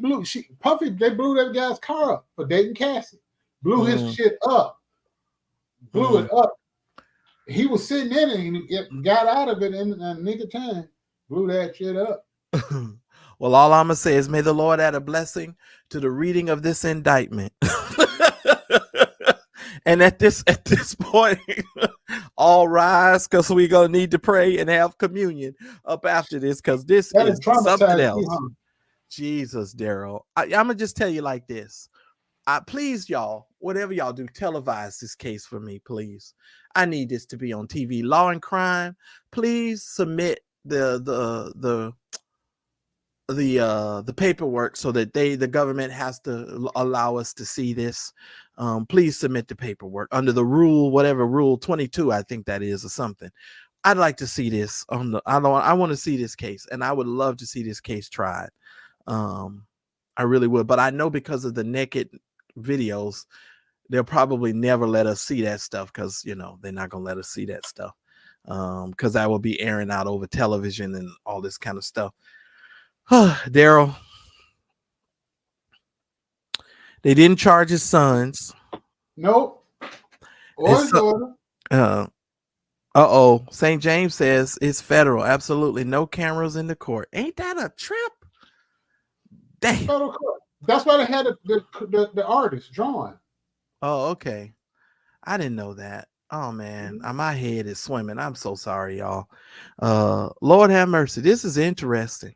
This is very interesting. So, Daryl, what's your perspective? We just read that one document. I mean, we didn't get the totality. This was just what got him arrested the other day. Cassie's document is this thick. Wow, we might have to read that too. We'll read that at another day. That'll give you the backstory to how we got here. Cassie's case broke this all wide open. Had that video not surfaced like him beating her up, I'm so churchy. Y'all got to forgive me.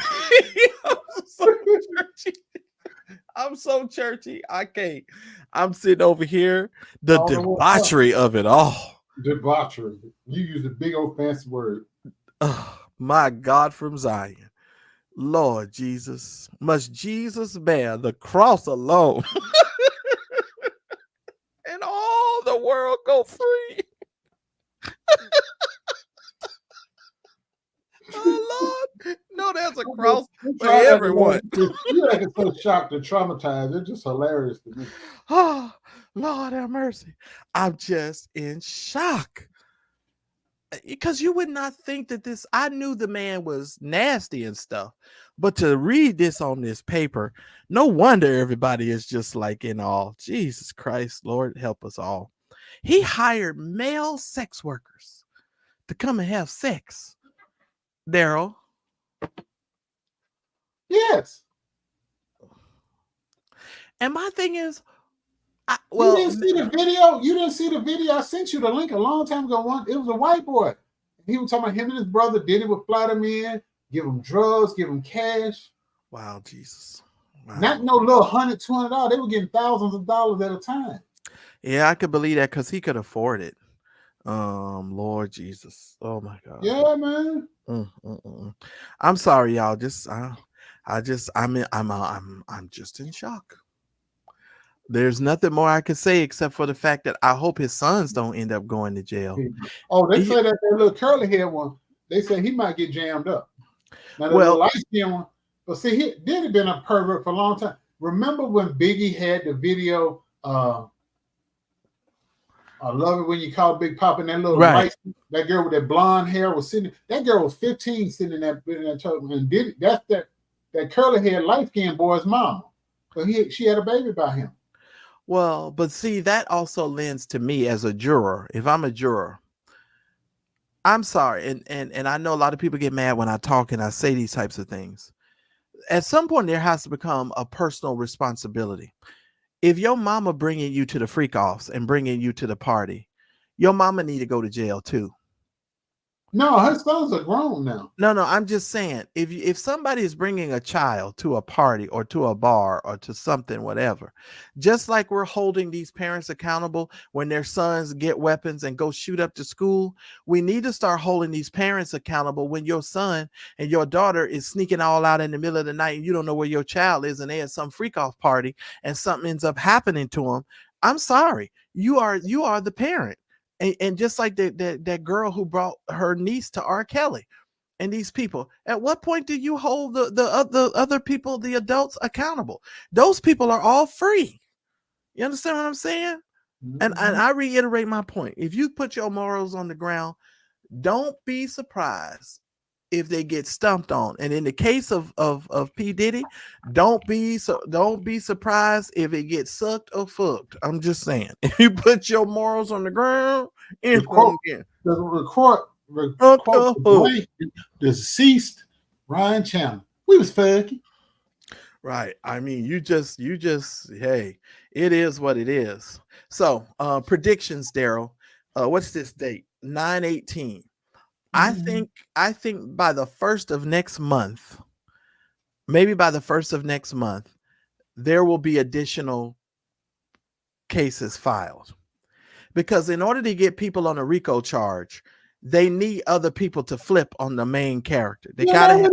Marcel, they've already flipped. I've been telling you this. Okay, so let me ask you this, because I know in the YSL case, when they flip on you, normally there is a hearing that they go to where they give you papers that you have to sign, and you have to initial to say, yes, this is what happened and this is how I participated in the ongoing criminal enterprise, etc. Mm-hmm. That's why I said I wish I had somebody legal in here, and I might have to go to some other channels to find out how this is going to happen. But I would love to know who those, if those things have been done already, and I if already told you, Marcel, when that white boy got popped with those drugs in his possession in that house, mm, the next day he had a lawyer, and within a week he agreed to a plea deal. They said they gave him a get out of jail free card. Said, all we want you to do is tell what your role is and what you did for him and who you had the drugs for, because we know you were in there using all them drugs. And he flipped. That's number one. The white kid, that white boy lives like where he grew up is like, it's not even 15-minute drive from me where I am right now. He lived in one of the richest neighborhoods in the state of Ohio. It's called Beechwood. I talked about it yesterday. whew, Beechwood is Solman. mm, It's on the southeast side of Cleveland. It's a southeast mm. Cleveland suburb. The houses out there start at 800,000 and go up. I cannot believe that a man that built this whole enterprise is a meth head. He's a meth Man, head, drug head, and bro, well, I'm just gonna tell you like this, Daryl. I don't feel any remorse or sympathy. higher ups have done worse and fallen farther down. Yeah, I believe you. I There's believe nothing you. new under the sun. I believe you. Power. Oh, I wish I could quote that. Make that quote. Was power corrupts and corrupt something? I can't even think of that statement. Mm, But he got drunk with power. mm, He mm, felt mm. entitled.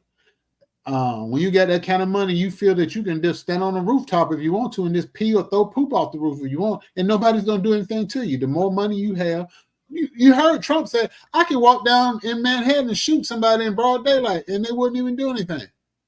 That's the way of thinking when you're rich like that. Yeah, I know, and And it's you so, grabbing them by the coochie, as Trump said. yeah. Well, it's disturbing to read it and to really hear how when they've written this down. That's It's, yeah, absolute power corrupts. It absolutely does. It absolutely does. It absolutely does. Well, I'm just gonna tell you, his sons and did the right thing today when they walked out of court, or yesterday. Just be silent. If I give you any advice, pretend like it's Christmas all the time now where you at, and this song need to be in your head. Silent night. Merry Christmas from the Temptation. Holy night. From All needs to be Malachi Records. calm. I'm just saying, if you got these kind of charges and you doing this kind of stuff, it needs to be a silent night and a holy night wherever you are. That's all I'm saying. You need to stop. You don't need to do nothing for Easter, Christmas, Thanksgiving. Y'all just need to go somewhere and be still.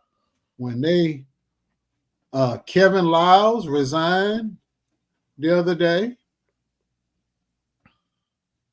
when this indictment came, this arrest came down, he resigned. You haven't heard a peep out of Jay-Z. Mm. A lot of big names gonna come down the pipe. That's right. Oh, that's right. Let's talk about this. TD Jakes, before we on this subject. Oh yeah, there we go. Get him. So what do you think, Daryl? Do you think TD Jakes is on one of these videos? Do you think he's stupid enough to do that?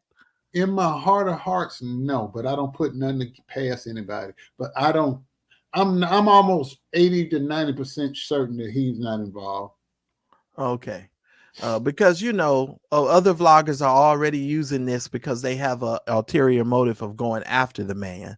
Mhm. Because he is quite successful. He's like America's preacher, and folks is upset that they didn't have no ministry, and their ministry was relegated to the Golden Corral and the back of any Denny's or IHOP restaurant, because they couldn't even fill up the a hall. And they just want to talk so much smack about TD Jakes. Now, listen, I'm not a TD Jakes fan, but I would just simply tell you, if you're going to come forward with some information, come forward with the information and let it be. But I will say this: if I was a preacher down in Texas, I would be on my knee, and I'd done some horrible stuff. I would be on my knees praying before God and asking for all out forgiveness, because 10 preachers, 10 pastors in the last several months, 10, you count on, on both your hands, 10 have gone down in the state of Texas. I'm just saying, something's going on over there with the state of Texas. Now, why stay out of it?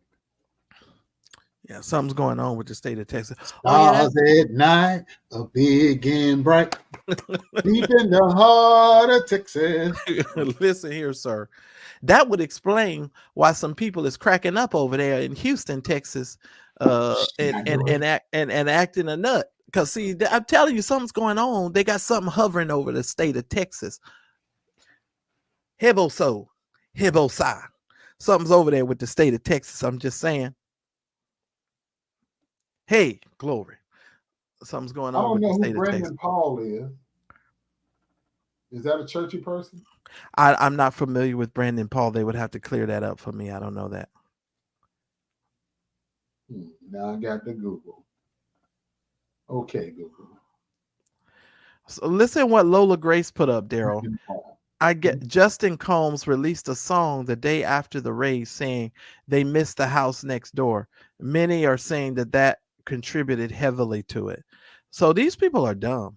Just like some of you people going on the internet showing people all your stuff and doing all of this corrupt stuff and showing it on the internet.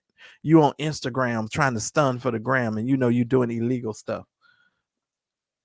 Oh, yes, I take that back. Ebony Woods, Brandon Paul is the white kid that they caught in Diddy's house with the drugs. Oh. This is him. This is him right here. If I can get it to show. No. Okay, hold on. Oh, okay. That's him.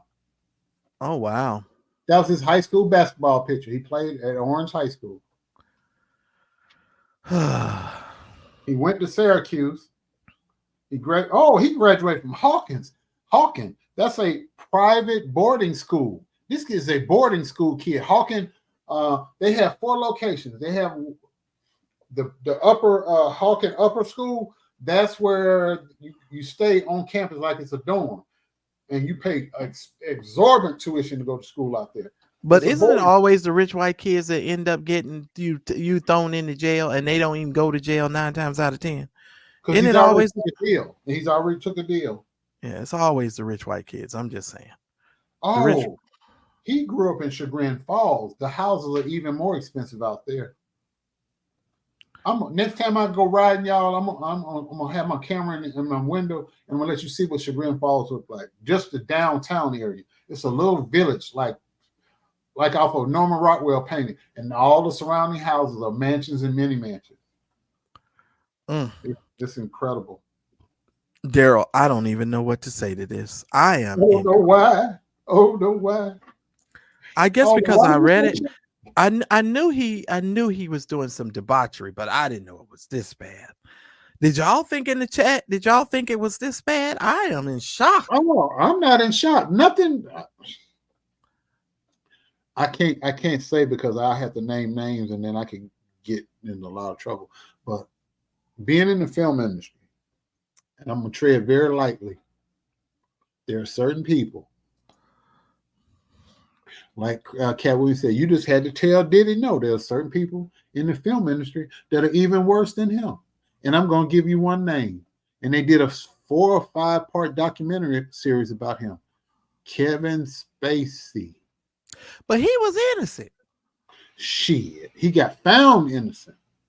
All his victims came forward, and he would use his power influence in Hollywood to tell them, say, if you want this acting role, you better do what I want. And he was blowing bats out left and right for many, many years.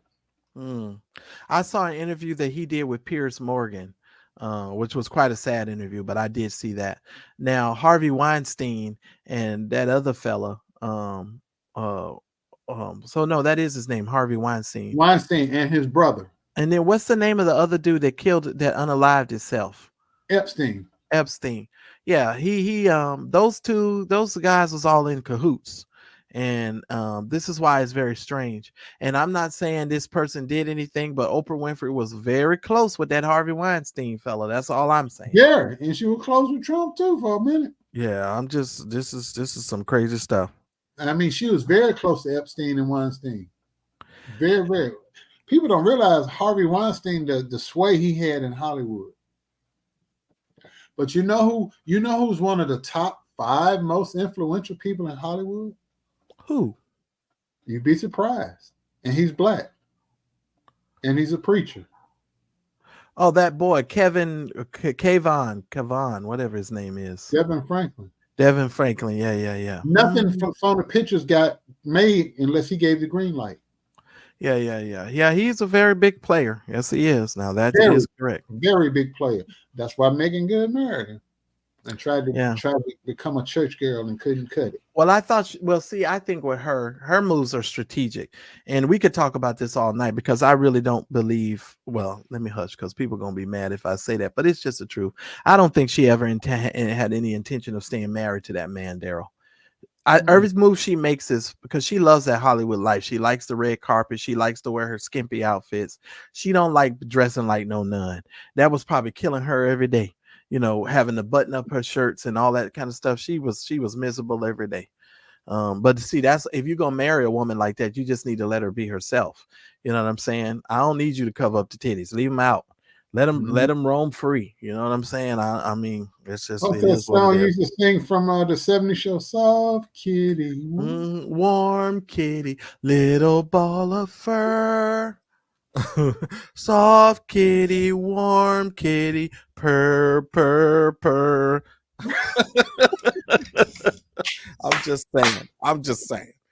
But Diddy and them, honestly, part of me is this is just a door opening, Marcellus. Wait until they investigate the Tupac murder and the Biggie murder. Well, here's the thing, Daryl. A part of me is like, okay, it's debaucherous. But also a part of my sin nature is like, damn. Like them parties must have been off the chain. And here's another thing. All right, these parties ain't nothing compared to you Hefner's. But Daryl, what's his name? What's the little comedian boy's name with that's been over there? Keenan and the Wayans brothers and all of them. All them people been at them parties. And when you ask them about those parties, the first thing they say is, oh, I left before anything got started. Well, the chances are that might not be the case because you might have been videotaped. And can you imagine if some of them people on that darn videotape, that information gets out? Yeah, in the courts. I'm just saying. Oh my God, the amount of functified mess that was up in them rooms. Oh my God. Oh, that's right. It was the Big Bang Theory. I stand corrected. Yeah, that's the Big Bang Theory, Nurse D. You. It's one of my favorite shows. So yes. I guess I'm gonna have to get the words to that song and learn to sing it. Mm-hmm. Purr. What are you talking about? Bet you's a bunch of funky chicks. That's why they had the scented candles and all the supplies for the freak off. The cases of baby oil, and I know it was slippery in there. All that baby oil, right? They setting it up like it's a picnic. Everybody gets a care package or a grab bag. Oh my God, they are P Diddy. Okay. All right, let me say this. There is a picture from inside his house, Marcellus, before we go in front, where all the baby oil and stuff was stacked up on a shelf, on shelves, like 4 or 5 shelves high. And they stand there with their guns going around the corner when they raided the house. It was sitting on the shelf. So that's very true. Wow. And they Wow. found 1,000 bottles of that. And I didn't even read the other document that we didn't read it. 500 sex toys. We'll Well, see. yeah, because if you got that many people coming to participate in all of this foolishness, of course you're gonna have 5,000 sex toys. Of course you will. 500. Well, 500. Well, shit, what difference does it make? You got 1,000 bottles of baby oil. If I say 5,000 sex toys, that's just the ones that they found. I don't trust none of these people. This is something That's else. kind of like when these people go off into Dubai and the Dominican Republic, or they go Uh-huh. to Mexican resorts, and the family don't see them for nothing but dinner and breakfast. Yeah, but see, here's the Those thing. are Like, freak off, church freak off. they are. They really are. And there's a lot of church freak offs that be going on. And we all know it. We've been saying it for years. And since we've been saying this for years, let me go ahead and throw this out because I know some of you were mad for me saying that we broke the Ivy Hillary and Kamisha Evans story years ago when we Tell it, did it get it first. straight, get it straight. Let me set y'all straight. I had to look it up. Some people sent me the interview that we did with her 9 years ago. We told this stuff 9 years ago. Did I ever send you the link for that, Daryl? Let me put it in the Yes, we private did. text. Put it in the chat so they can have. Yeah. Let me show y'all because we did this 9 years ago, y'all. I'm just saying. So all of you running around here talking about certain people did this interview, they lying through their teeth. They did not do this interview. Hold on. Let me see if I can get it up there. Or why is this not working? Hold on. Oh, is it gonna open up or did I mess up? Hold on, Daryl. I had it pulled up earlier. Oh Lord. Because yeah, that blog talk Oh radio link. yeah. Let me see because it's not in there. It's in my Facebook account. That's where it's at. Put it in. We interviewed her, you guys, 3 times, and I couldn't remember. And some people sent me the link. So all of you who keep coming to my chat talking about we didn't break the story. No, the Church Folk Revolution broke this story 9 years 9 ago. years ago. Nine. We did it 9 years ago. 2015 for those of you that can't count too fast. And folks sent me the link to the interview. We've done 3 of them. We had done 3 of them, but I had forgot. And don't accuse me of telling an old story because I have forgotten most of what y'all are gonna remember when it comes to these church people. In Especially fact, when you 10 years ago, because this is Halloween 2014 on here. yeah. I'm serious. That was like 10 years ago, not even 9, 10 years ago. Yeah. It's been a long time. And I just try to tell people the Church Folk Revolution has done that stuff a long time ago. So when you're just now finding out about a lot of these stories, we've covered this story. So I just wanted to tell y'all, don't question me when I tell you stuff because I don't need to make up stuff. We should So actually do a show and play those old shows. I do. You remember I used to bring them every Sunday morning. I used to do the replays of some of the old shows. And I one of This one of one the is right on time though because it's resurfaced. I know, and I asked my friend. He told me he thinks he has the copy of this, so he's supposed to be reaching out to me with the copy of these interviews with her because I don't even have these on my hard drive. I only have them. So yeah, but yeah, we did that. 10 years ago. Sorry. All right, but that's it, Daryl. That's all I got to say. I done made it through this debaucherous situation. I think I need to go take a bath and a shower. Why? You ain't did nothing. Oh my God, bro. This man had So, more lube. you mean to tell me if me and you meet up and we have a meet and greet in Vegas, that I gotta leave you up in the hotel to have Bible study? Oh, it won't be no Bible study going on. Oh, no, I ain't crazy now. Don't now don't be crazy. We can't catch a live Vegas show. Oh no, we'll definitely do that, bro. But I'm gonna tell you like this. Ain't nobody coming up into the room. Whatever I'm doing in my room, I'm doing in my room, and I'm the star of the show. It ain't gonna be no 15 tallywhackers in the room. That is some craziness stuff. And shame on him. Shame on him. What? And I think he needs mental help. I think you got something wrong with you if you need that many people in the room with you while you doing what you doing. You're just crazy. Some people like it. The more the merrier. That's what they like. But now you got to go to jail for it. No, he going to jail not for the sex. He going to jail for the the They the, said coercion and the the paying. coercion, the physical assault. But Mm-hmm. if it had just been all consenting adults, yeah, we getting together to have an orgy. That's just swing up. That's just a swingers party. Mm. Well, yeah, I think Biggie and Tupac's death, April, I think that's going to come back in this court case. I think it could Yeah, possibly, especially with them guns that are unmarked. yeah. And Ebony, I think that because the family of Kim Porter is requesting that it be looked at again because they don't think she died the way they say. They think because she had all those bruises on her body that somebody killed her. Mm. But Well, with when him the being green so told the violent, morning, Daryl, he was probably whooping her tail.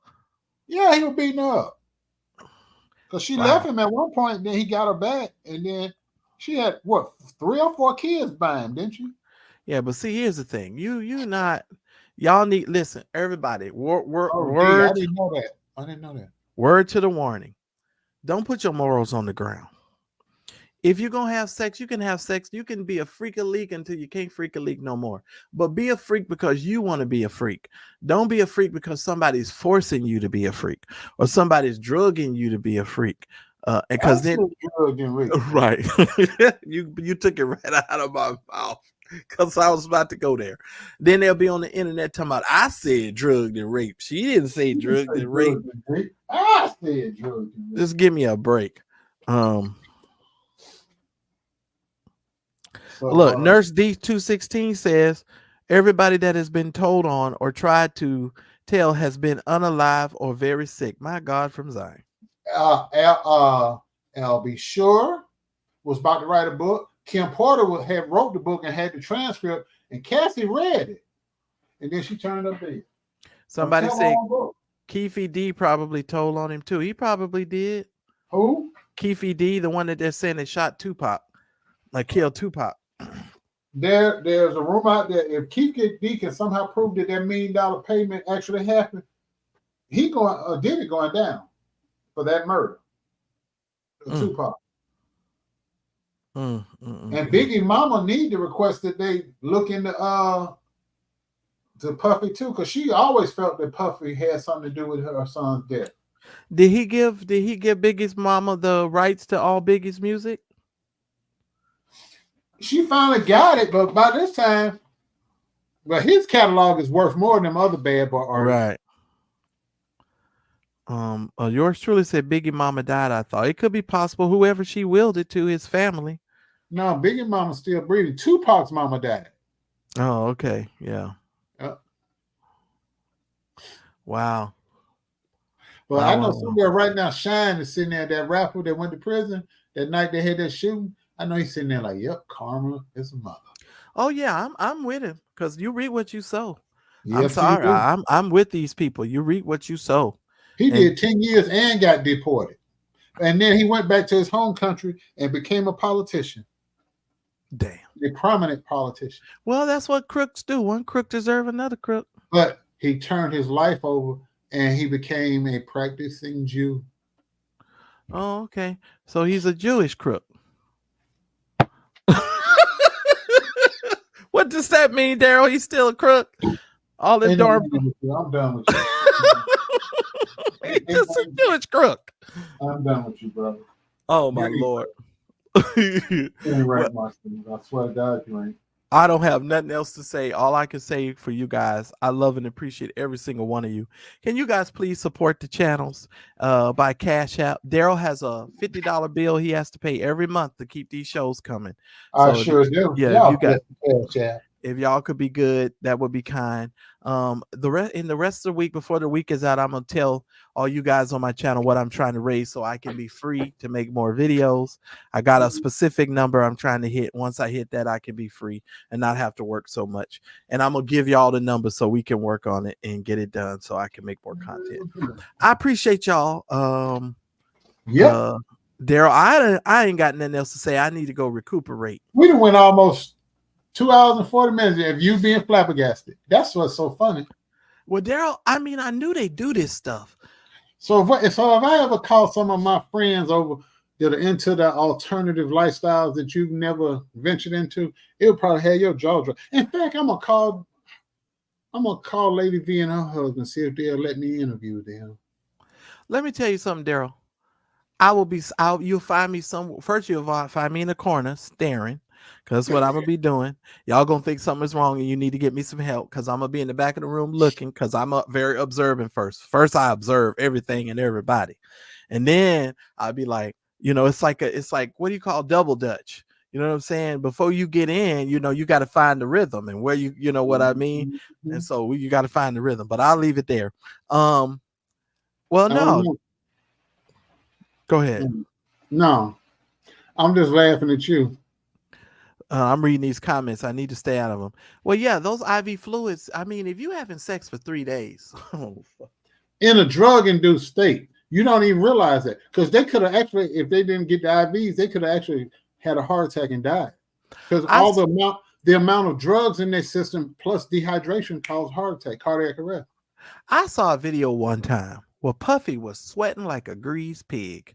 That's the And, meth and all the other drugs he's taking. yeah, because I saw a video one time and I was like, damn, he's sweating like he was profusely sweating. And I was like, something ain't right. So I should go find that video. Somebody on the Elevated internet will blood find pressure, it. elevated blood pressure, Yeah, and somebody gonna dehydration. find it. Lord, my God, from Zion, y'all just forgive me because I ain't gonna tell you. I ain't gonna lie. This is just a surprise. Uh, just I'm sorry. Yeah, you doing right, April. Drained and super sore. I don't care what nobody say. You super sore. Ain't nothing wrong with being super sore. Praise our God. Yeah, you need some time to recover. They cuddle and hold each other's hand and look into each other's eyes and then drink you some Powerade and jump back in there. Double dutch. Yeah, you gonna need the Lord to step in and talk about who will be a witness. I'll be a witness. My Witness. God, from God. Zion, Daryl. My soul says yes. Lord have mercy. But I that's all I have for y'all tonight. Y'all, I'm We already had one. But I'm gonna look up, I'm gonna pull down the Cassie document. Now we need to put that up for people to read beforehand because she went into detail. Not just, oh, well, this one time he did this to me. No, every time that they had a freak off, she details what happened at the freak off and who was there.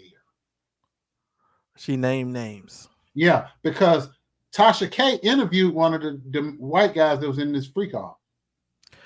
You need to send me a link because now I'm The male intrigued. sex worker. It's on Tasha K Yeah, I'll look YouTube into. channel. Oh my God. Okay, well, that's all I have to say. At this point, P Diddy. I wish you well, but somebody send one of Angie, the Ray sisters over there to that jail in New York. He needs a deliverance. He needs a deliverance because if you that deviant now, just imagine how deviant he's gonna be in prison. Oh man, they let him loose in the candy store. Like, oh, look at all these men's. I just. Yeah, yeah. And, and he got money in prison, so he gonna still be able to have sex with women because the guards are gonna give him some. He gonna have everybody. Oh yeah, well, that's if he has any money left. He ain't gonna have no money left Well, because they're trying to bankrupt him, Daryl. oh yeah. See, you don't. When he got up and sued that liquor company, he got uppity, as the old racist white folks say. He got uppity. So Mm. they had to like, oh, stay in your place, boy. And then that girl mysteriously, that video, that thing had happened 8 years ago, 2016, with that hotel. Now mysteriously, after the lawsuit with the liquor company, that video aired on CNN. And then after it aired on CNN, Cassie came out and told her story. And then 24 hours later, he settled with her for $40 million. What does that tell you? I hope The she power, got her money. oh, she got it. The Oh, she powers got that be. He not appealing it. It's finalized. no. He settled within 24 hours. That was the quickest settlement. That was quicker than a But 6 hour that's what they trial. said caused this federal investigation, though. When I was watching another video, a news report, they said the Cassie settling, and because he settled so fast, was the catalyst that brought the rest of Yes, this indictment. yes, Yeah, because they you know, started investigating for sure then. yes, sir. Mm, mm, mm, mm. Yeah. Somebody Well, said the prison is in downtown Brooklyn. It's nasty and it's ugly. yes, it I, is. I bet you it I is. shot a movie. I shot a movie in the old part of it. Lord have mercy. Wow. Baby oil and lube. Baby oil and lube 1,000 bottles bottles. of baby oil. That's something else right there. Yes, he did. He said that today. He sure did. He sure did. And Gene Deal is my fraternity brother, and he worked as Diddy's bodyguard for many years. Mm, mm, mm, mm. Well, I'm sure Love and Happiness was playing while they was doing some of their debauchery. Love and happiness, Bang, bang, bang, bang, bang. something that'll make you do right, make you do Right. Oh, I got bet you carried. that was being played. Lord, poor Kim Porter. I know, She gonna, Lynn. she gonna get her justice. You mark what I tell you now. They're gonna open that case. Now that this whole thing is blown out the water, now is the time for the family to really put pressure on. Hey, we need to exhume her body and do another autopsy. Because the original autopsy was paid for by Diddy. Wow. I'm gonna leave that right there. Tanika says, and Puffy don't cross Gene Deal either. He respects that man for some reason. Because my frat brother will snap his neck like a toothpick. That's why. And he's a real gangster. Oh, And he knows Lord. where the bodies are buried because he worked for Diddy for many years. But Kim Porter is from Columbus, Georgia, less than an hour away from where I grew up. Mm. And I grew up in Alabama. My parents, as a matter of fact, my parents are buried in the National Cemetery in Fort Sill, which is next to Phoenix City. And the Chattahoochee River, there's the military cemetery on this side and the civilian cemetery on the other side. That's where Kim Porter's buried. Only thing separated is the river. Yeah, well, y'all can say, here's a funny thing. I did my dirt. I've done my dirt. I'm not an innocent person. But to hear stuff like this on this kind of a level, you just be bro, like, this is the tip of the iceberg. Puffy, in our eyes, he's big. In the grand scheme of things, he's down here. He's just like, this is us and this is him because he got money. Them billionaires and those oil. Think about what those people in Dubai do. If you thinking Puffy doing freaky stuff, imagine what those oil people in I Saudi believe Arabia it. But and Daryl, those Japanese businessmen, those Chinese businessmen. Lord, you got a business to run. You got a whole family and children and kids. Like, when you got time to do all of this stuff? I'll be busy working. They got the time because they got a staff setting up their arrangement. Oh, well, that is true. Because when you got a whole staff, you handle all your own affairs. Right? They got people sitting. Get this for me. Get this for me. They got one to handle their clothes. They got one to handle their food. One to handle their travel. I wonder who the baby oil restocker was. They was paid well. I know. I would, Lord, y'all know I'm silly. I would love to see who the lube person was. I told you about my boy who had a foot fetish website, and he was making money hand over fist. A lot of his clientele was doctors, lawyers, some preachers. Could you imagine if your job was to restock all of the places with the lube and the baby oil and the sheets and the candles and the condoms and the Percocets and all the stuff? Daryl, that job, I know that job. And then you know how Puffy was. He was mean as the devil. So I just know how that remember when that reality show where people were trying to get the job to be his personal assistant, he had people going across the Brooklyn Bridge to get him a slice of cheesecake and come back and giving him a time spot to get back. So if he do that about some cheesecake, imagine what he'd do about a freak off. Yeah. And see, they just do that to embarrass people and to treat them poorly. Going across to cheesecake. My cheesecake would have been like to help eat my shit. A chocolate cheesecake. It'd have been a chocolate cheesecake. Eat my shit. That's what you'd have been doing. You're going to make me go across a bridge to get a slice of cheesecake. Okay, buddy. All right. How's that tasting over there? You like that? And then I would have been just like him. Take that. Dun, dun, dun, dun. Bad boys for life, right? Dun, dun, dun, dun. Y'all, I'm too through. I'm too through with this whole case. Y'all, please click like if you haven't done so already. For the 200 of you that are here tonight with us, Please make sure you click the like button. Listen here, Daryl. I don't want to hear nothing else about this case until they go to court. oh man, I don't even think this gonna go. But see, here's the thing: the prosecution holds all the cards. He gonna want a plea deal to try to plea it down. They've already their stance is they got him lock, stock, and barrel. They're not gonna accept no plea deal because when he offered to get out of jail, he said, I will put up a $50 million bond on my Miami property and wear an ankle monitor, and he still wouldn't. They still said no. What court have you ever heard of not taking a $50 million bond?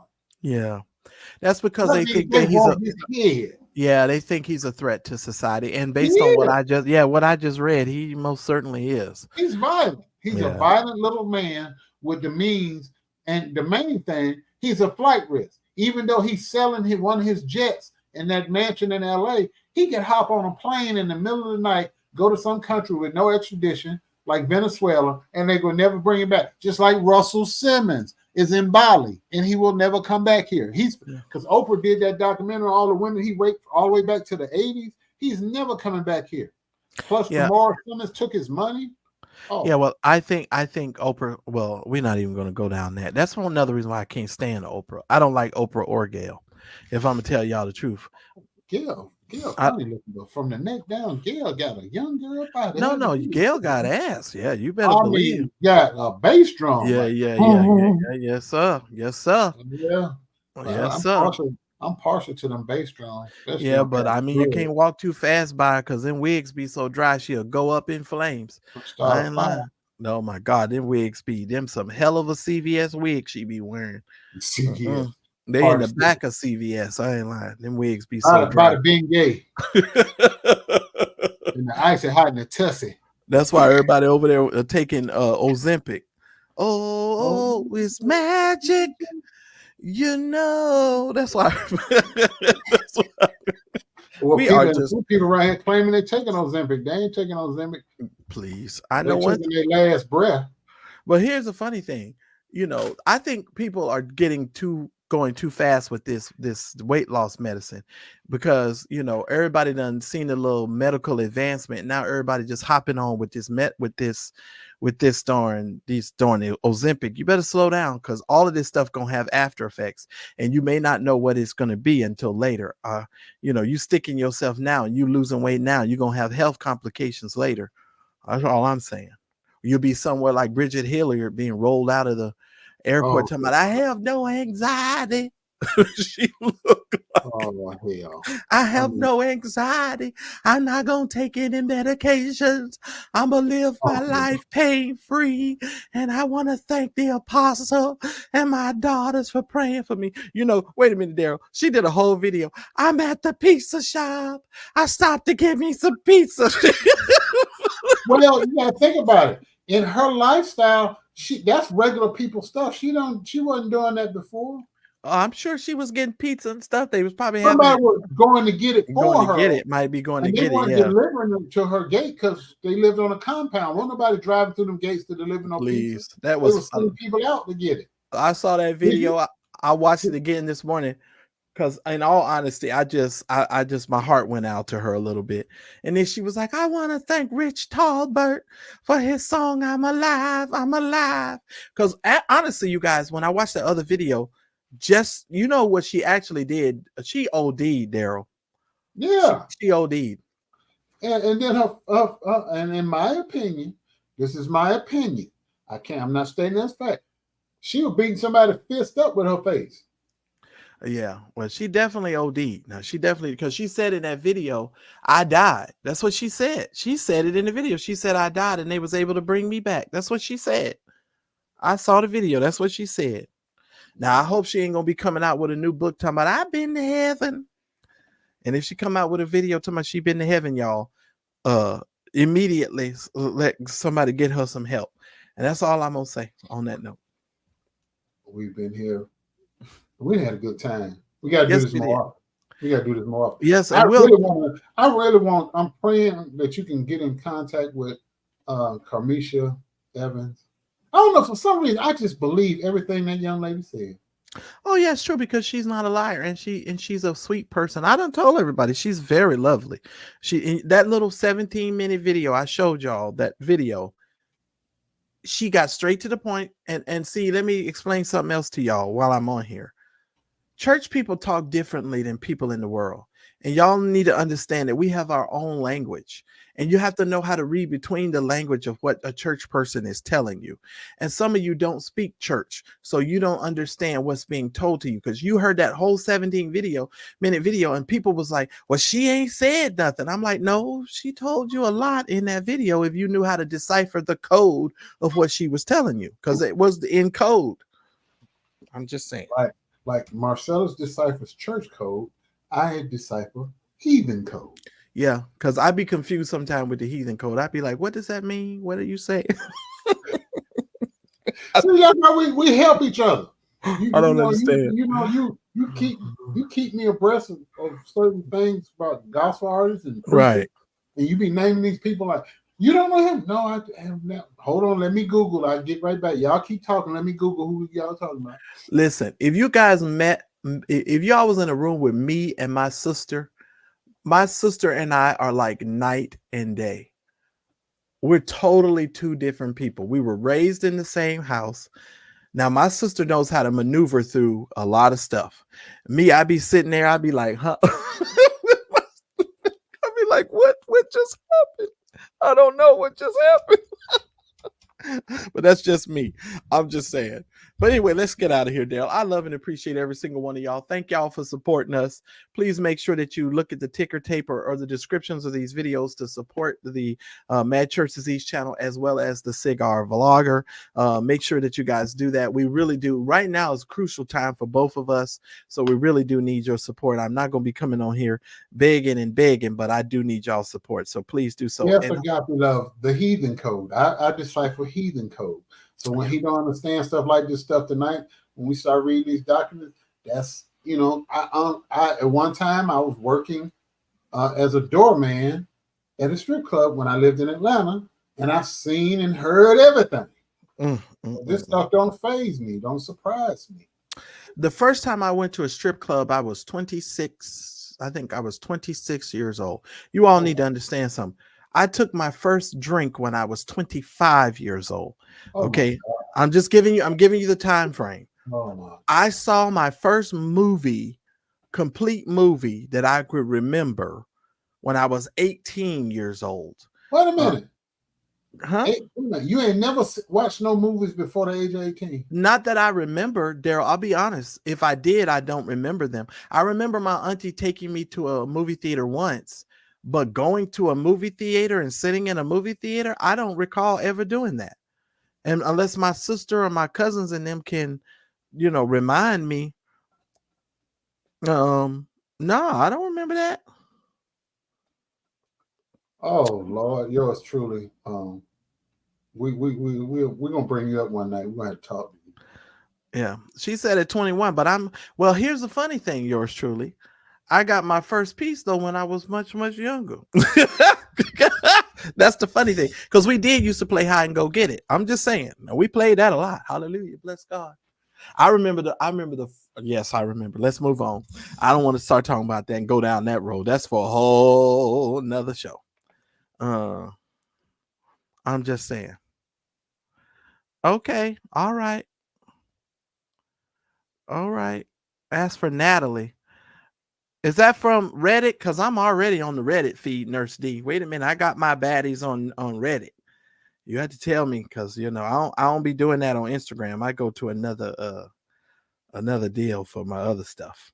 By the way, you guys need to go subscribe to my to my TikTok channel, because I talk to y'all a lot. I put little videos up on TikTok. Yeah, okay, Daryl. Well, Daryl is the one. Yeah, I don't say I'm a closet. Well, I admit it that I am. Yeah, I admit it, but I'm not in the closet, because I admit it. I ain't in the closet. I really am. Admit what? That I'm a freak. I'm not in the closet. Amen. Bless God. But I do my stuff in secret. I'm not one of those people. That's why I don't like people who kiss and tell. If y'all know me, I cannot stand people who kiss and tell. Y'all make me sick with that. And this new generation, you can't, you know, if you're gonna do something with somebody and you're trying to keep things private, keep things private. Y'all want to put all y'all business out on the street. I cannot stand people who kiss and tell. That's all I'm gonna say. What do you mean? Define kiss and tell before we get out of here. Okay, well, Daryl, if you and I is well, if you got a girl, right, and you with that girl, Mm-hmm. and y'all doing whatever you're doing, you don't need her to go out and tell everybody what you're doing. You feel what I'm saying? Keep it Mm-hmm. on, keep it. You know what I'm saying? Keep it. You don't have to go tell your whole family and tell everybody what you're doing. Slow your roll. Like these new generation, you laying next to her, she Instagramming your backside and trying to show her friends that you laying in the bed with her. What kind of shit is that? That's kissing and telling. What are you doing? I don't want my stuff on the internet. You feel what I'm saying? Keep your private life private. So you ain't gonna be out here doing a Shannon Sharp. Hell no.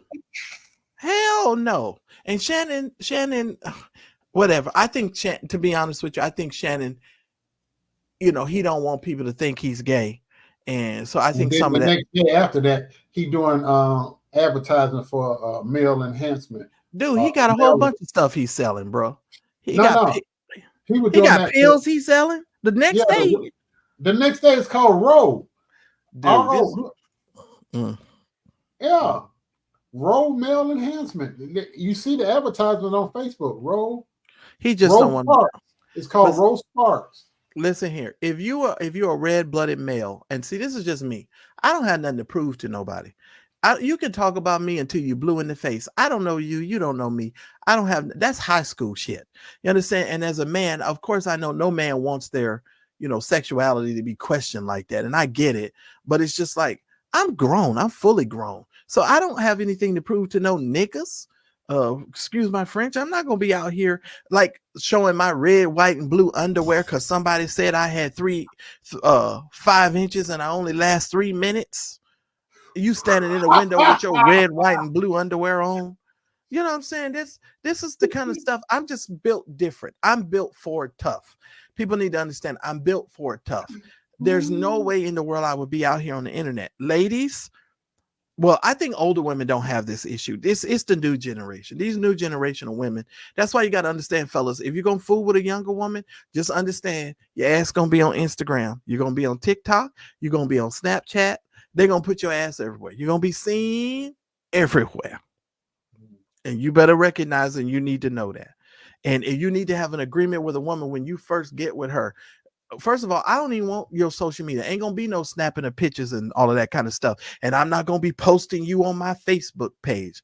I got some friends on my Facebook page right now. You wouldn't know what kind of friends they are, because you don't put stuff out there like that.